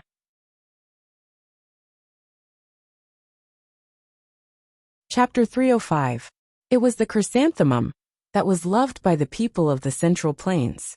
Chrysanthemums were not rare, and Danzhou, where Fan Xian had lived, produced them in abundance. The Danzhou chrysanthemum tea was a famous product of the Qing kingdom. These years, the Fan manor in the capital had to buy a lot of it from their ancestors and bring it to the capital. Because of this, Fan Xian was very familiar with this kind of flower. He often thought of the little yellow flower that bloomed on the side of the cliff in Danzhou. He knew that although the chrysanthemum was resistant to the cold, and in his previous life, Yuan Zhen's poem had shamelessly said that the flower would not bloom again after it bloomed. But in the end, it was not a winter plum. In such cold autumn weather, it should have long withered into mud. The carriage passed through the heavy defense at the foot of the mountain. Under the gaze of the palace guards and the imperial soldiers, the young people of Fan Manor got off the carriage. They followed the mountain road beside the autumn stream and climbed for a long time. They turned around the waterfall, which was no longer as abundant as it was in spring and summer. Suddenly, they saw a temple built in the style of the Qing temple appear in front of them. It appeared on the cliff that looked like it had been carved out of an axe. The hanging temple was built against the mountain, and the wooden pillars were stacked layer by layer. The widest part of the temple was no more than 10 feet wide, and it looked like a thin piece of art that had been casually pasted onto the cliff. The autumn wind was strong in the mountains, and as it whistled past, the onlookers couldn't help but feel a chill in their hearts. They couldn't help but worry that the wind would blow away the paper-like temple. According to legend, this was the earliest temple in the Qing kingdom, and it was built by ascetic monks who worshipped the temple. It took them hundreds of years to build, and their purpose was to spread the light of the temple and to persuade the people to do good. The temple had never interfered with worldly affairs and was extremely mysterious. However, it seemed that for thousands of years, it had always been secretly influencing the winds and clouds of this land. In many rumors that had already disappeared into the long river of history, one could faintly see the shadow of the temple. In addition, although there were not many ascetic monks, they had always been righteous and were greatly loved by the common people. Thus, the temple still had a very high position in the hearts of the common people. As rulers, the royal family maintained a considerable amount of respect for the temple, which could not affect them, but still possessed a certain mysterious influence. This kind of superficial effort was what politicians were best at doing, and what they were most willing to do. Therefore, the Qing royal family held their chrysanthemum viewing festival every 3 years in the Hanging Temple. This had become a tradition. The chrysanthemum viewing feast was, to a greater extent, to reconcile the conflicts of interest between the members of the royal family and deepen their understanding of each other. Thus, they could avoid a situation where both sides fought to the death. At the very least, they could avoid the terrifying situation of two princes being assassinated at the same time decades ago, and the Qing kingdom not being able to find a successor for the throne.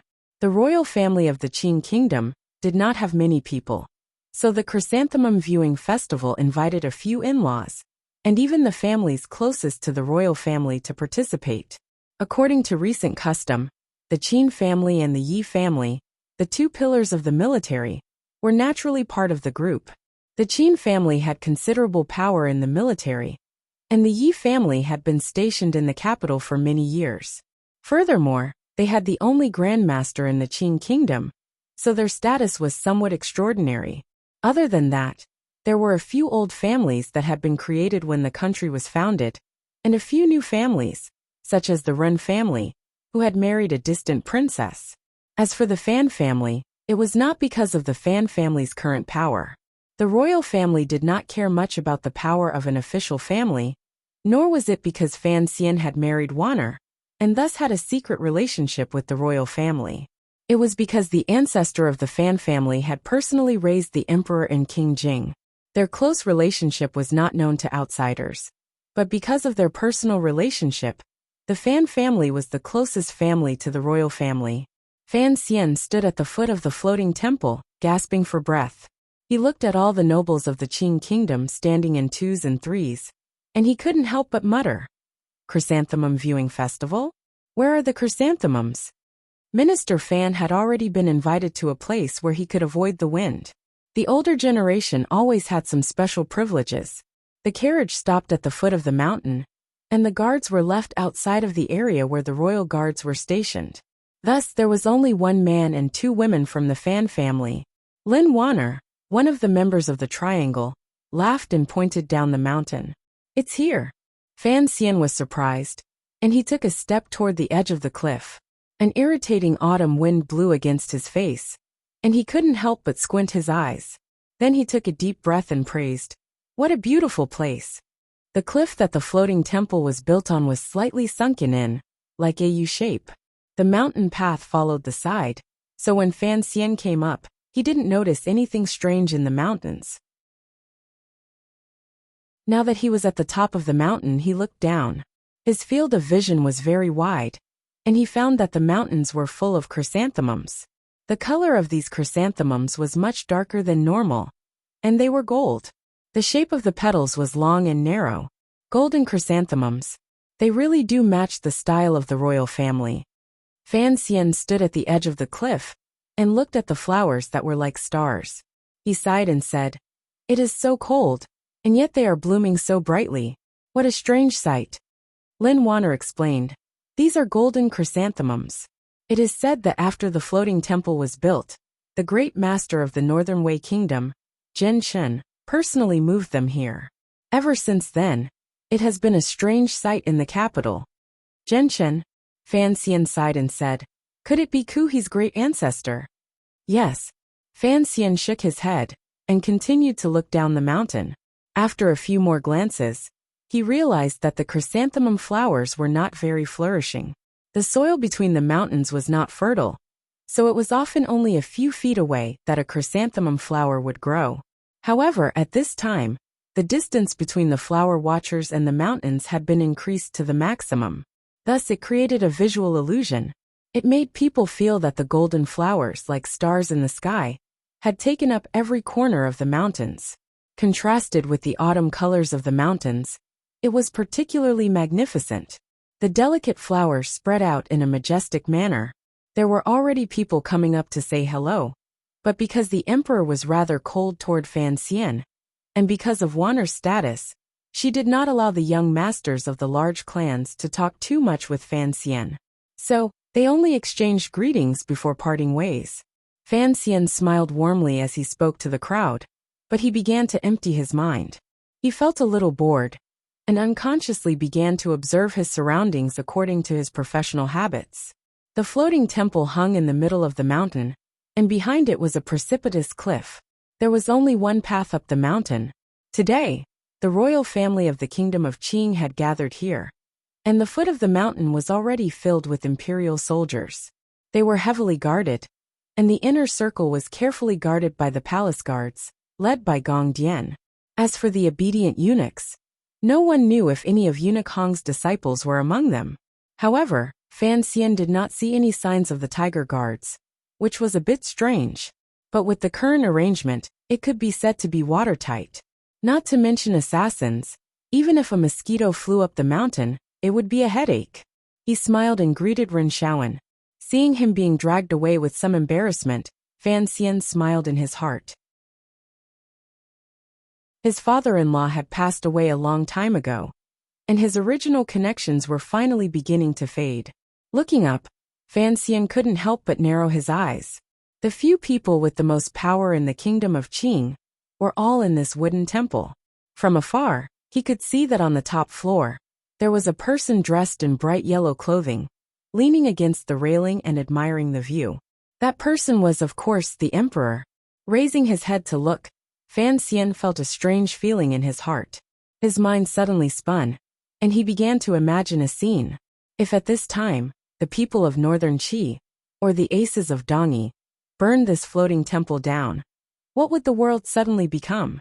Of course, he also knew that the defenses in Jingdo were very tight. It was impossible for such a thing to happen. However, he still impudently imagined that if he wanted to climb up this temple, which footholds should he choose, and what kind of path should he take to reach the top floor in the shortest amount of time? This was purely a professional habit. A eunuch hurried out of the temple, and the young nobles in the open space in front of the temple quickly made way for him. The eunuch walked in front of the three people of the Fan family, and very respectfully said in a low voice, "His Majesty has summoned Lady Wanner." Lin Wanner was a little surprised. She looked at Fan Xian and softly asked, "Eunuch Dai, is it only me?" Eunuch Dai was an old acquaintance of Fan Xian's, and he knew that in front of everyone, if Fan Xian was not summoned to the temple, there would be a lot of talk. He secretly looked at Fan Xian with a guilty expression, and calmly said, "His Majesty has no other orders."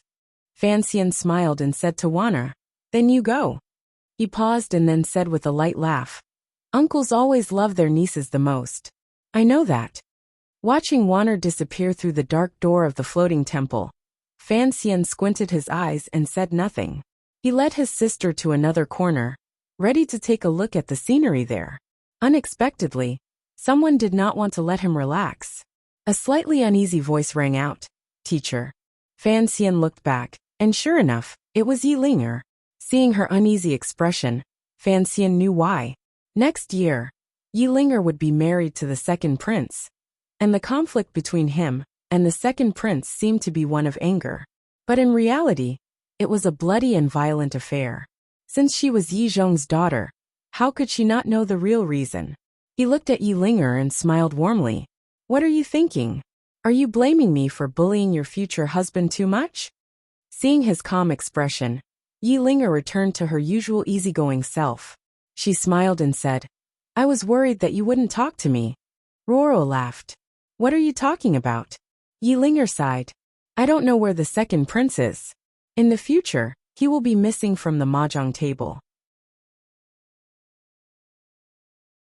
I'm not used to it." In the back garden of the Fan Manor, there had been frequent mahjong parties over the past year or two. The four people at the table were Fan Roro and Fan Xija. The other two were Lin Wanner and Yi Linger, who were best friends. "It's all because you and Roro are giving money to Fan Xija and Wanner." Fan Xian smiled. "When the game is over, you can lose less. You should be happy." As he spoke, Qin Heng walked over from afar. Before he got close, he shouted, "What are you guys talking about, hiding here?" Seeing how loud his voice was, it seemed that he wanted everyone to hear him clearly. Fan Xian smiled wryly. "We're talking about mahjong." Qin Heng's interest was piqued. He patted Fan Xian on the shoulder and said, "I'm good at that." He looked around and frowned. The chrysanthemum viewing party is a chance for the emperor to get close to the children of the noble clans. Why is it so quiet around you? With Fan Xian's power, even if those people felt inferior, they would still come and say a few words to him. There was no way it would be so quiet. Fan Xian's face was calm. He said, "Today, I learned that chrysanthemums can only be looked at from afar, and not played with. You know my personality. I don't want to talk to these people. As for getting close to them, he laughed, I'm not interested. The so-called chrysanthemum viewing party, in his eyes, was a social gathering similar to the wine parties in his previous life. It was also a bit like a tea party. It was a way to show how close the royal family was to each other and establish their status. But for Fan Xian, he did not want to rely on the power of the royal family to show his existence. So, he felt that it was very boring. Qin Heng was already 30 years old. He had a wife and family, but the Qin family had to come see the chrysanthemum every 3 years. He had seen it many times already, and he was tired of it. Hearing Fan Xian say this, he couldn't help but nod. Today, the second prince and crown prince Jing had not been released from their manors. They were still under house arrest, so they did not come to the floating temple. Teacher, the view here is not bad. Why don't you write a poem? Yi Linger blinked her bright eyes. Every time Fan Xian saw the girl's eyes shine like gemstones, he felt like he was going to get dizzy. He unconsciously squinted his eyes and said, I said a long time ago that I would no longer write poems.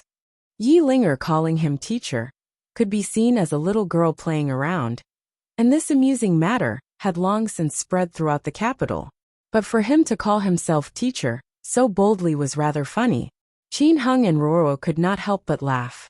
Qin Heng joked, Sir Fan Jr. wrote that poem in Northern Qi. It has already spread all over the world. Do you think you can hide it from us? Fan Xian felt a headache coming on. He casually tossed out a poem and shook his head. Don't tell anyone else. I hate writing poems. Fan Roro had her head lowered as she thought about the poem. She suddenly heard her brother sigh. She couldn't help but ask why. Because being chased around and asked to write poems is the most painful thing in the world, Fan Xian said slowly. Then, under the confused gazes of the other three, he began to laugh. It was a very happy laugh, a very private one, and a very brainless one. The nobles who had gathered in front of the floating temple, drinking tea and writing poems, suddenly heard the laughter. They looked over in surprise and saw 4 young men standing by the cliff. They quickly recognized who they were, and they couldn't help but feel shocked. Sir Fan Jr.'s name was known throughout the world, and everyone knew him.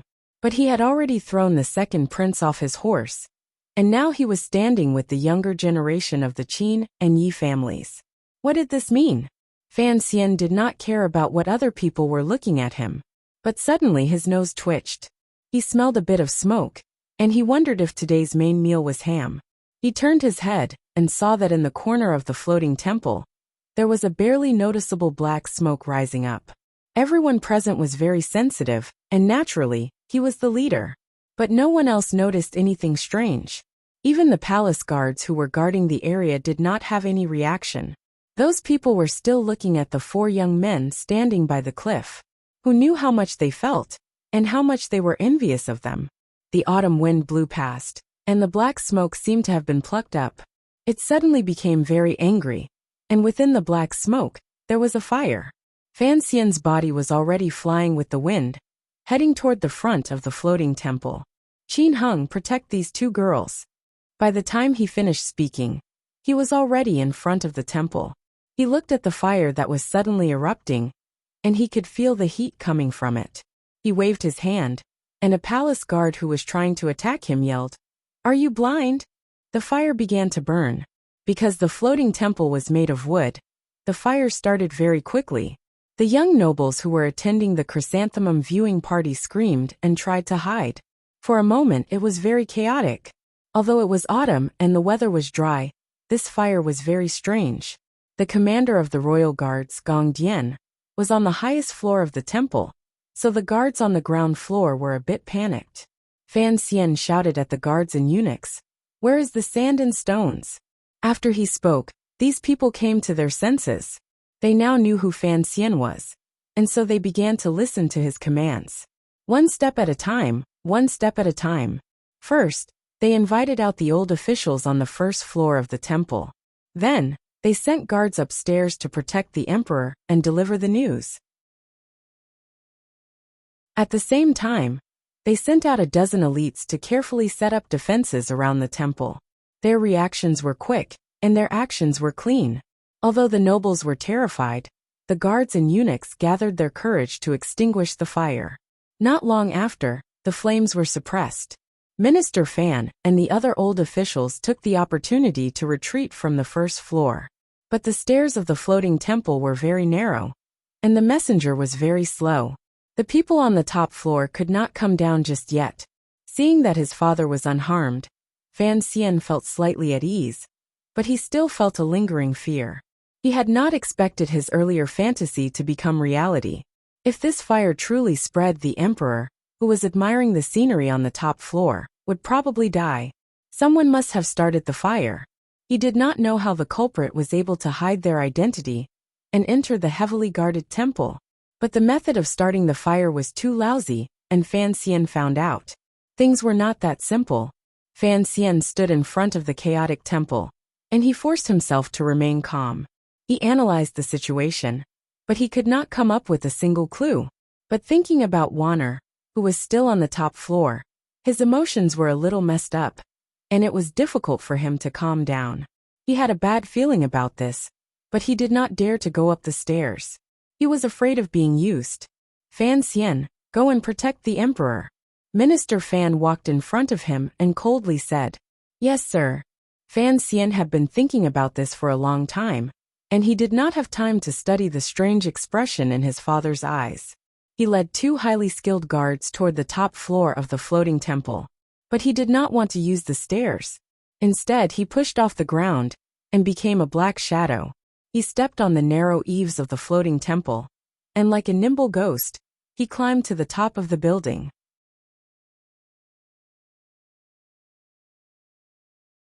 Chapter 306. His fingers dug into the cracks in the eaves of the temple, and Fan Xian's body gently swung up. The tips of his feet stepped on the wooden railing that protruded a few inches.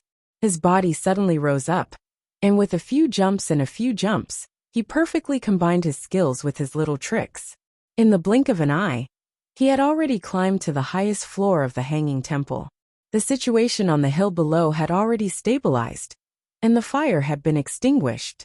The nobles of the Qing kingdom were ruthless characters who had been through the fires of war for a long time. After a moment of confusion, they calmed down. Under the orders of a few elders, they set up another layer of defense in addition to the guards. They had to ensure the safety of the hanging temple. At this moment, everyone anxiously raised their heads and saw Fan Xian's silhouette sweep up to the top floor like a bolt of lightning. No one had expected Commissioner Fan to be so skilled, and they couldn't help but exclaim in surprise. Fan Xian's right hand firmly gripped the corner of the eaves at the bottom of the top floor. His left leg was slightly bent, and his left hand rested on the black dagger hidden in his boot. It fluttered slightly in the mountain wind. The top floor was quiet, but he did not dare to rashly barge in. He called out, I am Fan Xian. It seemed that someone in the top floor said something. Fan Xian squinted and looked into the top floor, which was covered by the windows. Countless rays of cold light gradually disappeared. Only then did he relax. Someone inside said, Come in. With a creak, the wooden window was pushed open. Fan Xian did not dare to be slow. The muscles in his waist tightened, and his entire body bounced up. He gently snuck into the top floor of the temple with the mountain wind, afraid that he would startle the emperor. His feet landed on the ground, and from the corner of his eye, he saw the guards, who looked as if they were facing a great enemy, slowly take a step back. He knew that if he had rushed in without announcing himself, he would probably have been greeted by countless cold knives.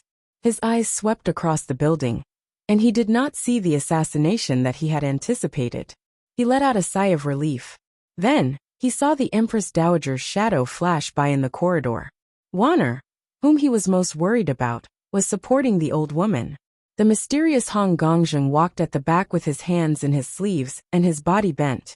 There was a fire below, and the Empress Dowager and the women in the palace had already retreated.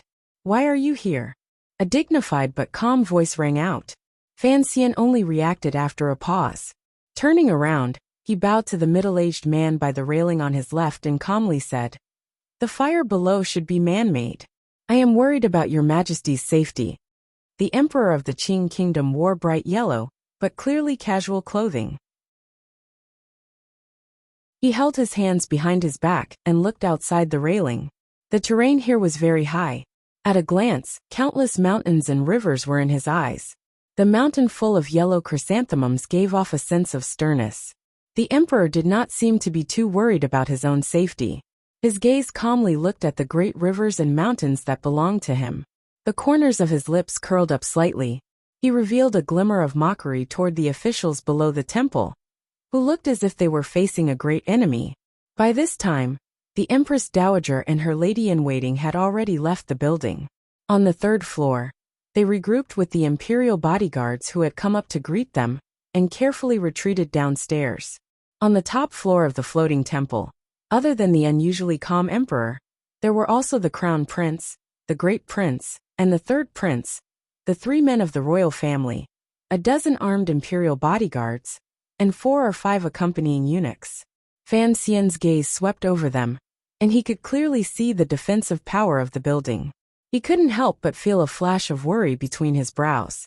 The fire downstairs was clearly strange, but he had quickly extinguished it, so no one had a chance to take advantage of the chaos. However, the hidden assassins must still be in the temple. He just didn't know how the kingdom of Qing, with its great power, could have let someone sneak in. But as the commissioner of the Overwatch Council, he had a lot of confidence in the kingdom of Qing's defensive power.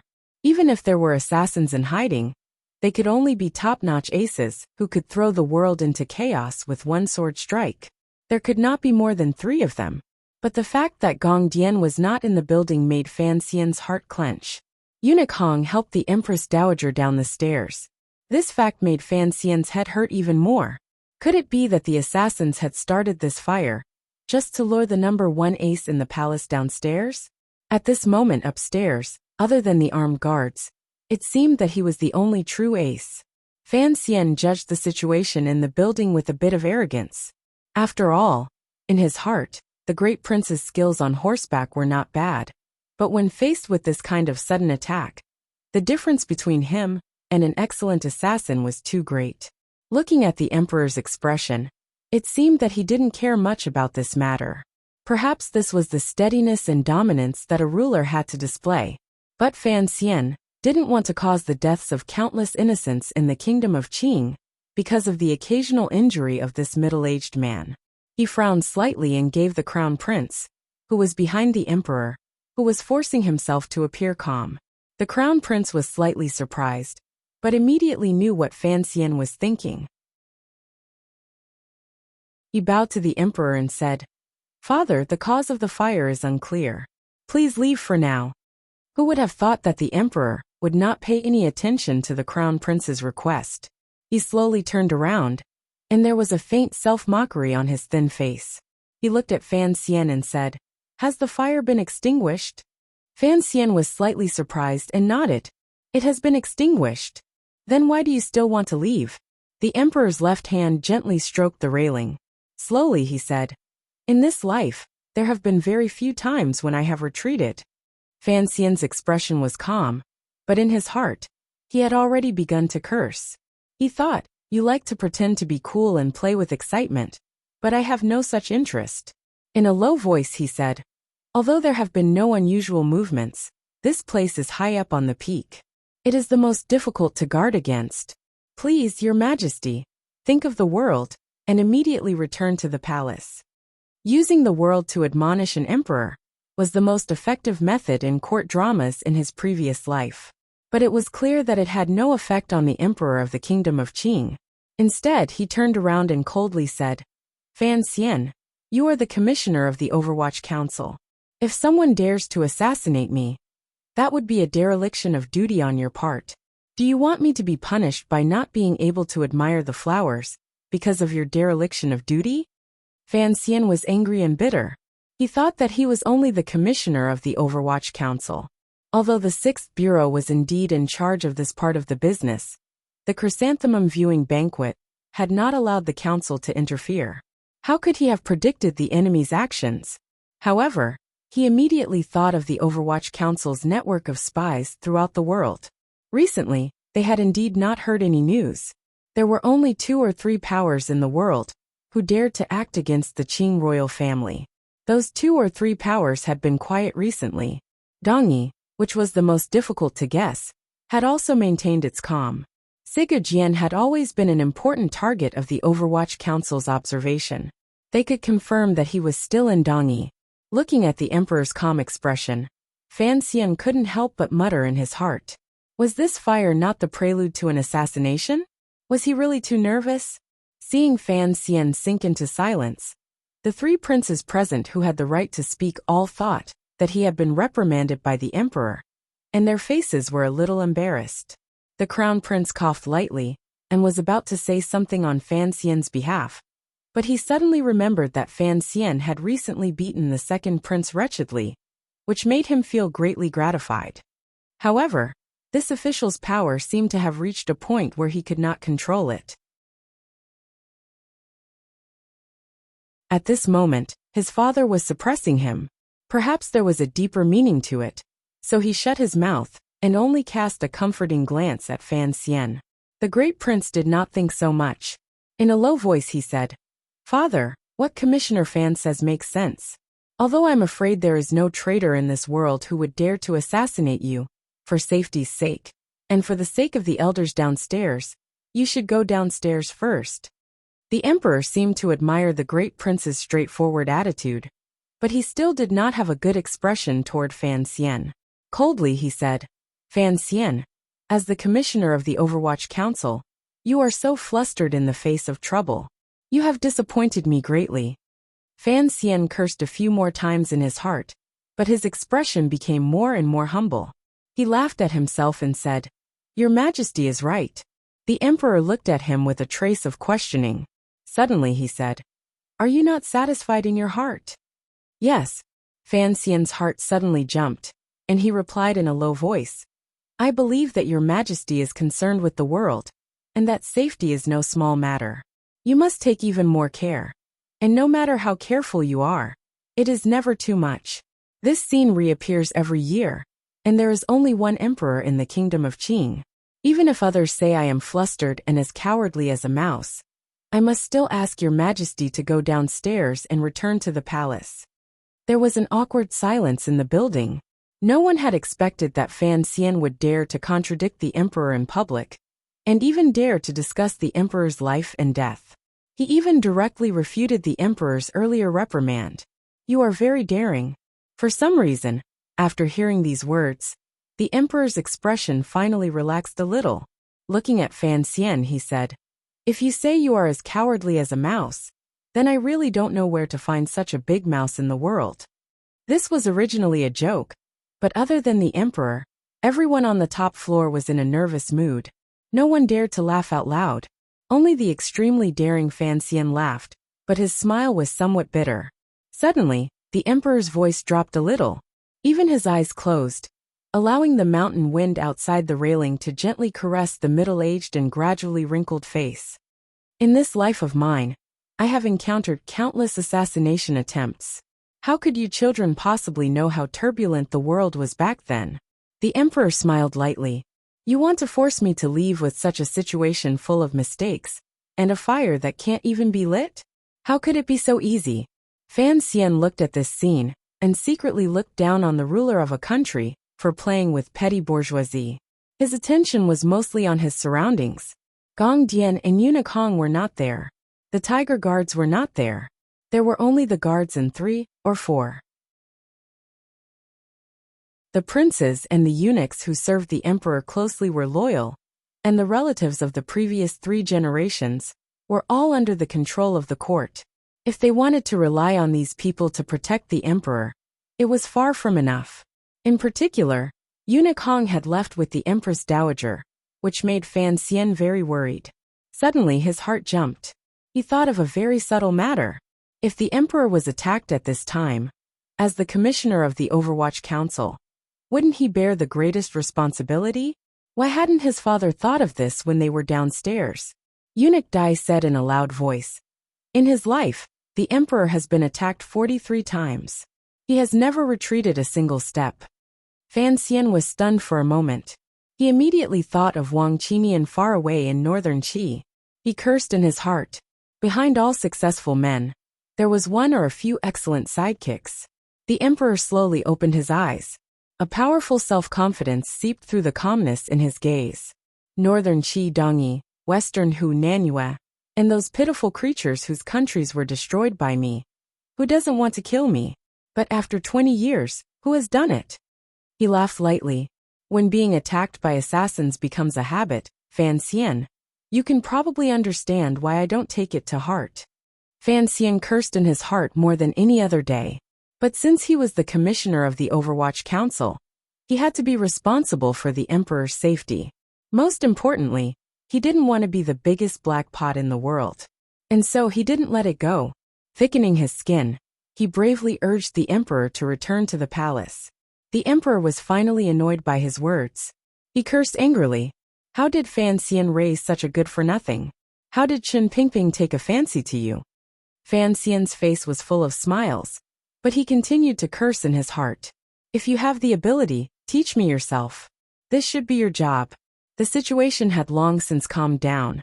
Even the most powerful assassin could only take the opportunity to escape. Otherwise, when the imperial guards spread out their nets and searched the mountain, there would be no good ending. So the mood of the people in the building relaxed a little. Seeing the emperor, who never showed his emotions, berate Fan Xian, they couldn't help but find it funny. The crown prince shamelessly comforted Fan Xian with a gentle gaze. The great prince couldn't bear it, and turned his head away. It was the youngest, the third prince, whose face was full of smiles. Perhaps watching this scene, he felt very vindicated. He didn't know why the emperor was so angry today. He kept on berating Fan Xian, as if he were scolding his own son. After all, Fan Xian was now a famous person. He was an important official in the court. In the Qing court, which placed great emphasis on the rule of law, it was rare to see such a humiliating official. Fan Xian listened with a bitter smile, but he heard something else. He was afraid that the emperor was suspicious of the same thing as he was, and that was why he was so angry. If this show was secretly arranged by the old cripple or his father, he could only praise them for being daring, ruthless, shameless, and retarded. To play such a brave act of saving the emperor for the emperor to see, the emperor was not an idiot. At least, his intelligence was no lower than Fan Xian's. How could he not see it? It seemed that the emperor believed that Fan Xian was also in the dark. He sighed in his heart, thinking that there probably wouldn't be any serious assassins. It was just a farce. But the problem was that Chen Pingping was not a kindergarten student, and Fan Xian was not a little girl who cried at the Iron Gate on the first day of school. The emperor would not believe that his two most trusted subordinates would do such an absurd thing to gain favor for Fan Xian. The reason the emperor was angry had little to do with Fan Xian. The emperor finally stopped talking. He turned around and slammed his hand on the railing, startling everyone in the building. Fan Xian was a master of reading people. He pursed his lips to Eunuch Dai, who was next to him, indicating that the son of heaven was thirsty. Eunuch Dai had just been transferred to Taiji Palace, and he was being careful. Hearing Fan Xian's reminder, he couldn't help but feel happy. He prepared to serve tea. Wine. The emperor did not turn around, but he knew what Fan Xian was doing behind him. He looked at the scenery outside the railing. His eyes, which were like floating clouds in the sky, could not help but show a trace of mockery. 1,000 poems in the cold autumn scenery, a cup of wine in the cold fragrance of the wine. Since we are going to a tall building to admire the chrysanthemums, how can we not drink wine? Every 3 years, chrysanthemum wine would be prepared for the chrysanthemum viewing party. It had been prepared long ago, but the strange fire in the hanging temple had made everyone uneasy, and they had forgotten to bring it out. Hearing the emperor's edict, a young eunuch with delicate features quickly carried the wine table to the side of the railing. His feet made no sound, and he was exceptionally careful. Hearing the poem, Fan Xian was slightly surprised. This was a chrysanthemum poem by Jia Baoyu in the 38th chapter of Story of the Stone. The emperor was reading it now to show Fan Xian that he actually knew everything. But this matter could not be hidden from the world, and Fan Xian was mentally prepared. Story of the Stone is about the love between a man and a woman. It is a bit low class, but the words are not bad. but these poems are a bit unpresentable. The three princes and their attendants in the building did not know why the emperor was suddenly talking about literature, and they were slightly startled. Fan Xian knew he could not back down. He smiled bitterly and bowed. I did not expect my playful work to enter the emperor's eyes. It is truly fortunate. Oh, I had thought. You were afraid people would know this book was written under your name, so you purposely put some despicable effort into the poems, making them as childish as possible. Fan Xian sighed, not knowing how to reply. At this moment, everyone present finally knew that story of the stone, which had long been secretly circulated among the people and in the palace, had been written by Sir Fan Jr. Amidst their shock, they also felt that it was natural. This book had always only been published by Dombo Bookstore. Furthermore, the literary talent was clear and elegant, and it was truly vulgar. If it was not written by Sir Fan Jr., whose literary reputation shocked the world, who knew where in the world to find such a person? The emperor accepted the wine cup and sniffed the slightly strong fragrance in the cup. He gently took a sip and smiled faintly, no longer paying attention to the embarrassed Fan Xian and his shocked sons. There were 2 cups of wine on the plate. Originally, the emperor and the empress dowager each had a cup. At this moment, the emperor had already taken a cup and drank it. There was still one left, and the empress dowager had already come downstairs. He did not know how to divide it. He looked at the crown prince, and then at the great prince. His brows furrowed and then relaxed. Unconsciously, he pointed his finger at Fan Xian. Suddenly, he realized something was wrong. Halfway through, he very stiffly turned his finger and pointed at the smiling and shocked third prince hiding in the corner. The third prince was still young. With a pained expression he said, "Father, I don't like to drink." Words like this could only be said by a child. Otherwise, he would not be convicted of the crime of disobeying an imperial edict. The emperor's expression darkened. Coldly he said, "You dare to do things stronger than wine. Are you afraid of a cup of wine?" The third prince's expression was pained, pressed down by this icy aura. He was so frightened that he almost cried. He quickly gave his thanks and walked with his little feet to the railing. Stretching out his little arm, he took the wine cup and sent it to his mouth. With a crisp clang, the wine cup in the third prince's hand fell to the ground and rolled far away. He stared dumbfoundedly at the cold light coming toward him. It was as if he could not understand why this guard wanted to hack him to death. He was just drinking a cup of wine. After all, he was a prince. He had grown up in a very complicated and often dangerous situation. The little boy immediately reacted. Someone was trying to assassinate him. Behind him was the emperor. If he covered his head and ran like a rat, then this snow-like knife would cut directly into the emperor's body. Of course, the third prince did not have great-grandmaster Ku He's footwork in the snow that left no traces. He also did not have Yi Liuyun's strong hands that were as strong as a coffin frame. No matter how valiantly he blocked in front of the emperor, this startling knife would probably cut him in half and take the emperor's head along the way. Dodging or not dodging was the same. Thus, the third prince chose the most correct method. He stood rigidly where he was and stared at the assassin's blurry face in the flash of the knife. His legs trembled. His pants were completely wet. Without a care for anything else, he began to scream shrilly. Ah! Before the shrill cry rang through the top floor, everyone present had already discovered the truth of the assassination. No one had ever thought that there would be an assassin among the internal guards of the Qing royal palace. Thus, when the knife carried a startling aura and chopped toward the emperor, holding the small wine cup by the railing, no one was able to react. Thus, the knife broke through the defensive circle of the guards. Only Fan Xian was an exception. He exhaled, turned his wrist, and threw out a punch. This assassin had hidden himself too deeply. His attack was too sudden, and the light of the knife was too strong. It made it so that he did not hold back at all. The snow mountain at his waist suddenly lit up. The melted jinchi flowed out like a large river along his right arm and traveled to his fist. Then, through the air a few steps away, he smashed it down toward the flash of the knife. This punch was not simple at all. The wind generated by the punch had already split the air, and it was accompanied by a slight buzzing sound. It was like a muffled thunder, and it exploded in the saber light, shattering the snow-like saber light into pieces. Of course, it was not that simple. Fan Xian's chest tightened. He was extremely shocked to find that the person wielding the knife was also a 9th-level ace. But it made sense. An assassin who dared to assassinate the most powerful ruler in the world would not have the guts to attack without being a 9th-level ace. After the wind from the punch, he had already rushed to the side of the third prince.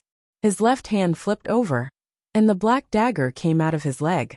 It very insidiously stabbed toward the lower abdomen of the assassin. The knife in the assassin's hand only broke in half, but the power of the knife became more and more fierce. It was even faster, as if he was going to fight with his life on the line. The guards had finally woken up. They yelled and came over to Fan Xian's side. Even if this assassin was a 9th-level ace, there was nothing he could do. But at this moment, the cloud in the sky in front of the hanging temple floated away. It revealed the sun, the blazing sun. There was a flash of light, and the building was suffused with a ghastly white color. Then an assassin dressed entirely in white appeared, holding a plain, ancient sword in his hand. No one knew how this assassin had appeared on the top floor, and no one realized that he had used the sunlight as a disguise to approach the emperor. 2 sounds of wind breaking rang out. The 2 guards by the emperor's side were the first to react, and pulled the emperor back. The price they paid was that their throats were slit and blood sprayed out. They didn't even have time to pull out their knives before they fell to the ground. A man in white, holding an ancient sword, stabbed straight at the emperor's face. The emperor, who had said he would never retreat in his life, was finally dragged back a few steps by the fearless guards in front of this sword that seemed to come from the heavens. At this moment, the soul-stealing tip of the sword was still a foot away from him, but everyone seemed to feel that the tip of the sword had already pierced the emperor's throat. Everyone knew that the emperor of the Qing kingdom did not know martial arts. A few more guards roared and blocked in front of the emperor. Things happened suddenly, and everyone was worried about the emperor's safety. So, these guards chose the most direct method, which was to use human flesh to block the opponent's sword. Blood sprayed everywhere, but the emperor's eyes were still calm. He stared fixedly at the white-clothed assassin who advanced without stopping, who was one with the swordsman. The bodyguards were strong enough. They just needed time to react. Eunuch Hong, and the only 2 level 9 strongmen of the Yi family, and the Qin family were still under the floating temple. As long as they could stop the swordsman in white for a second, they could save the king's life. But who would stop him? The guards had already done what they were supposed to do. They knew that with an assassin among their colleagues, it would be difficult for them to survive. In order to keep their families alive, they had already used all of their abilities. The rest of the task of blocking the sword for the emperor should be left to the emperor's sons. The chain of attacks all happened in a very short period of time. At that time, the wine cup that the third prince had dropped in shock was still spinning on the ground. The first prince, whose face was filled with shock, was about to rush in front of his father and help him block that murderous ancient sword. However, he only had time to take 2 steps, and his heels had not even touched the ground. At that moment, the black, thin, and long dagger that Fan Xian had thrown out was still a few inches away from the assassin's stomach. But he already felt the shocking power of the sword behind him. The sky was full of blood, like a mountain of chrysanthemums blooming. The bodies of the guards, who had died with their eyes open, flew through the air. They did not understand how the white-clothed assassin could be hiding above the hanging temple when they had already checked it. Everything seemed to be in slow motion. It was very detailed and shocking in front of Fan Xian's eyes. He could even see clearly from the corner of his eyes that the crown prince's face was full of sorrow as he rushed toward the emperor. His loyal and brave appearance was very touching. Unfortunately, the crown prince stepped on the wine cup that his brother had accidentally dropped. He slipped and almost fell to the ground in a comical position. It was fate. At that moment, only Fan Xian, who was closest to the emperor and had the fastest reaction, could be this loyal and filial son. The hair on the back of Fan Xian's neck stood up. The murderous intent on the sword behind him was purer than that of the 9th-level assassin in front of him. It was more violent. In a very short period of time, it had aroused the anger buried deep in his heart. He was confident that in this moment, he could save the emperor and the third prince, but he would definitely be severely injured by the white-clothed assassin behind him. But he decided to take the risk. This was such a good opportunity, and the stingy Fan Xian did not want to miss it. This was such a strong enemy, and the competitive Fan Xian did not want to miss it. But at that moment, what made Fan Xian feel a little cold was that the assassin's last move had finally been made. This time, the opponent had used a spy that had been buried in the palace guards of the Qing kingdom for 10 years. He had also paid an unknown price to invite the white-clothed swordsman. He had risked his 10 years of hard work in the Qing kingdom to lure Yunikong away. He had acted at the right time to create this wonderful situation. However, the 9th-level assassin was not a killing move. Even the white-clothed swordsman, who had struck out with the mournful sword, was not a killing move. The real killer move came from behind the emperor of the Qing kingdom. After the emperor was forced back a few steps by the white-clothed swordsman's sword, the handsome little eunuch, who had brought the chrysanthemum wine, stood in front of the emperor. He flipped over the wine table and reached into the pillar. Like a magic trick, he pulled out a gray dagger and viciously stabbed it toward the emperor's back. The dagger was hidden in the wooden pillar of the hanging temple. The hilt was painted the same color as the wooden pillar. After so many years, no one could discover that there was a murder weapon hidden there. No one knew how long the dagger had been there, and no one knew how long the other party had planned to assassinate the emperor of the Qing kingdom. Looking at the patience and careful planning, it was clear that the other party was determined to succeed. What was most needed to assassinate the ruler of a country was not power, but determination and courage. At this moment, in front of the emperor of the Qing kingdom, was a long sword that was overflowing with an ancient aura. Behind him was an extremely old, but extremely slippery dagger. There was no chance for him to turn around. Fan Xian knew that this was the most dangerous test he had faced since his rebirth. It was even more terrifying than the battle with Haitang on the meadow, but before he had time to sigh, he had already unconsciously made what he thought was the right choice. The black dagger left his hand and stabbed toward the other party's eyes. He knew he was not an immortal. Even if Uncle Wu Zhu or the 4 great grandmasters appeared in his position, it would be impossible for them to repel the assassin in front of them, protect the third prince's life, fight the white-clothed swordsman head-on, and still have enough time and power to help the emperor deal with the eunuch behind him. The little eunuch in the palace did not have much martial arts, but the old short sword in his hand was the most deadly thing. So he chose to save the third prince first, and then the emperor. Although this choice would later seem to be disgraceful, in Fan Xian's eyes, the third prince was only 8 years old. He was still a child. If he wanted to save someone, he had to save the young first. The black dagger was like a black snake, stabbing toward the space between the eyebrows of the first assassin. His opponent had planned this in great detail. Of course, he knew that Fan Xian's most terrifying move was this black, slender dagger. According to legend, it was an inauspicious object that had been personally blessed by the old freak Fei Jia. The 9th-level assassin did not dare to be careless. With a flash of his half-straight knife, he viciously threw the dagger down the stairs. He wanted to see how Fan Xian, who was praised by the world as a master of both the pen and the sword, could withstand his knife when he had lost his weapon. Just as the dagger flew out of the railing, Fan Xian quickly turned around, exposing his back to the assassin. In the process of turning around, he moved so fast that no one could see it clearly. He fiddled with his hair and used the momentum to swing the dagger behind him. A thin embroidery needle pierced precisely into the outer edge of the assassin's pinky finger. Only a sliver went in. It seemed that not even a drop of blood would come out. The assassin gave a muffled grunt. Suddenly, he felt that his blood and qi were not flowing smoothly. With a swing of his knife, he cut off his pinky finger. Raising his head, he could no longer see Fan Xian. Like a ghost, Fan Xian had already arrived in front of the insufferably arrogant white-clothed swordsman. He stood between him and the emperor. Following him were, of course, the 3 soul-stealing black crossbow bolts, and a few puffs of smoke whose effects were unclear. But mixed together, it must have been a very lascivious, poisonous smoke that was enough to destroy intestines and open stomachs. A large swath of yellow, green, and white smoke spread out in the wooden building on the top floor of the hanging temple. It was indescribably strange. It was like the fireworks that could occasionally be seen in Jingdo. Unexpectedly, the white-clothed swordsman seemed to understand Fan Xian's sinister fighting style very well.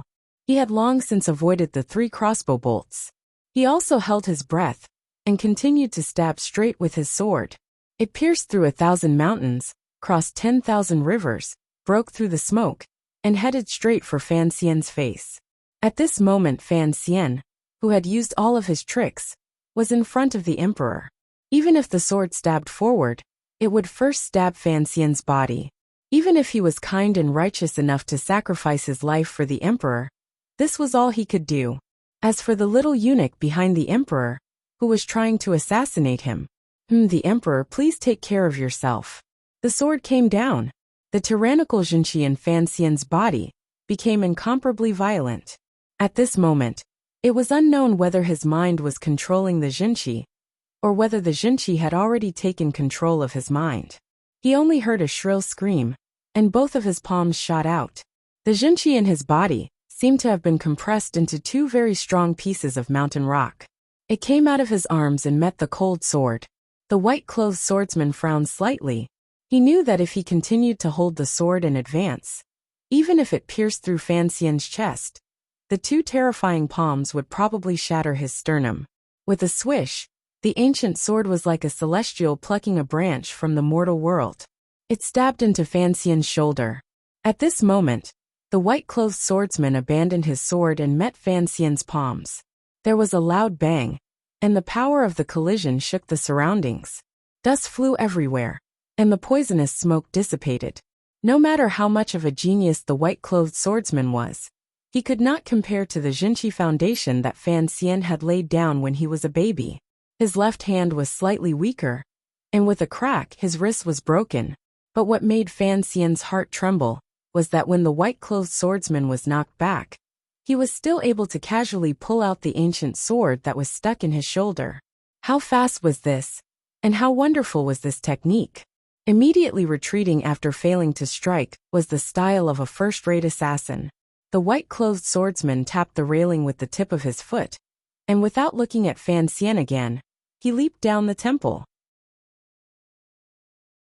His clothes fluttered in the mountain wind, and he was like a white crane that was not stained by dust as it danced lightly.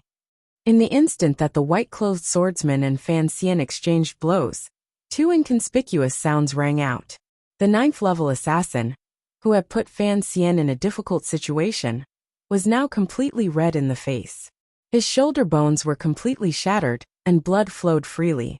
With a trace of unwillingness and despair in his eyes, he fell. As he fell, a trace of black blood flowed from the corner of his mouth. By the time his body touched the floor, he was completely dead. Behind this assassin stood, shockingly, Eunuch Hong. The stooped Eunuch Hong stood quietly, his hands still in his sleeves, as if he had not made a move at all.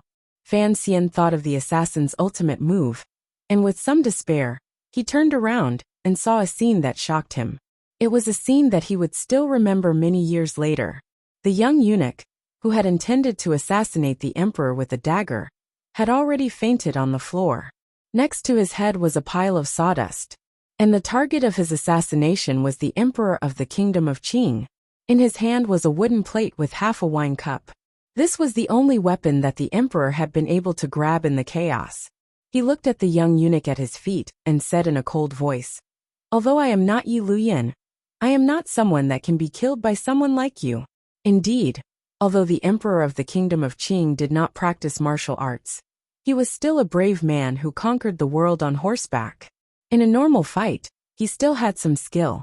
Fan Xian, who was still in a state of shock, looked at the image of the emperor holding half a wooden plate, and for some reason, thought of the gangster movies he had seen in his previous life. What a move! Screams and curses came from below the floating temple. Presumably, the white-clothed swordsman had already escaped. It seemed that the nobles of the kingdom of Qing were brave and ruthless. Knowing that the other party was an assassin who wanted to assassinate the emperor, they all surrounded him. Another scream, and a muffled grunt came from afar. Now was not the time to talk about punishment. Fan Xian stretched his head to the railing, and saw that on the ground, Yi Zhong of the Jingdo garrison was standing with his mouth covered. With his eyesight, he could clearly see that Yi Zhong was coughing up blood. Presumably, when he had been fighting with the white-clothed swordsman, he had used a lot of strength. Yi Zhong was one of the few ninth-level aces in the kingdom of Qing. If he had coughed up blood from his sneak attack, then the white-clothed swordsman must have been even more injured. As expected, among the chrysanthemums in the distance, the white-clothed swordsman's slightly sluggish silhouette could be seen. Legend has it that Siga Jian had a younger brother, who left home at a young age. No one knows where he is now. The emperor stood behind Fan Xian and said coldly, "Fan Xian, capture him for me. Let's see if the two brothers are both idiots." After a series of dangerous encounters, the usually calm emperor of the kingdom of Qing finally became angry. Fan Xian knew it was not his place to say anything. Since Eunuch Hong had already gone upstairs, it was not his place to worry about the emperor's safety. Although blood was still flowing from his shoulder, he had already leaped over the railing. Like a black bird, he charged quickly down the stairs. There was another cry of surprise from below. "Watch the show." Fan Xian's face was cold. Since the emperor had spoken, there was nothing he could do. Moments after he flew past, Yi Zhong of the Jingdo garrison, who had also been caught off guard, finally recovered. With a dark face, he flew in the direction of the white-clothed swordsman. Gong Dian was his junior. If he did not capture the assassin today, then the entire Yi family would be doomed. Even if he jumped into the river, he would not be able to clear his name.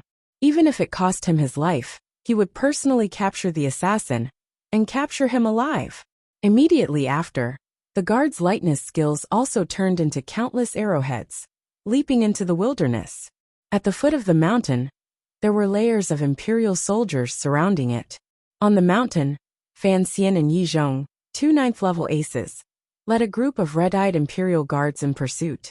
It was uncertain whether the white-clothed assassin would be able to escape. This chapter is well written. I'm proud of it.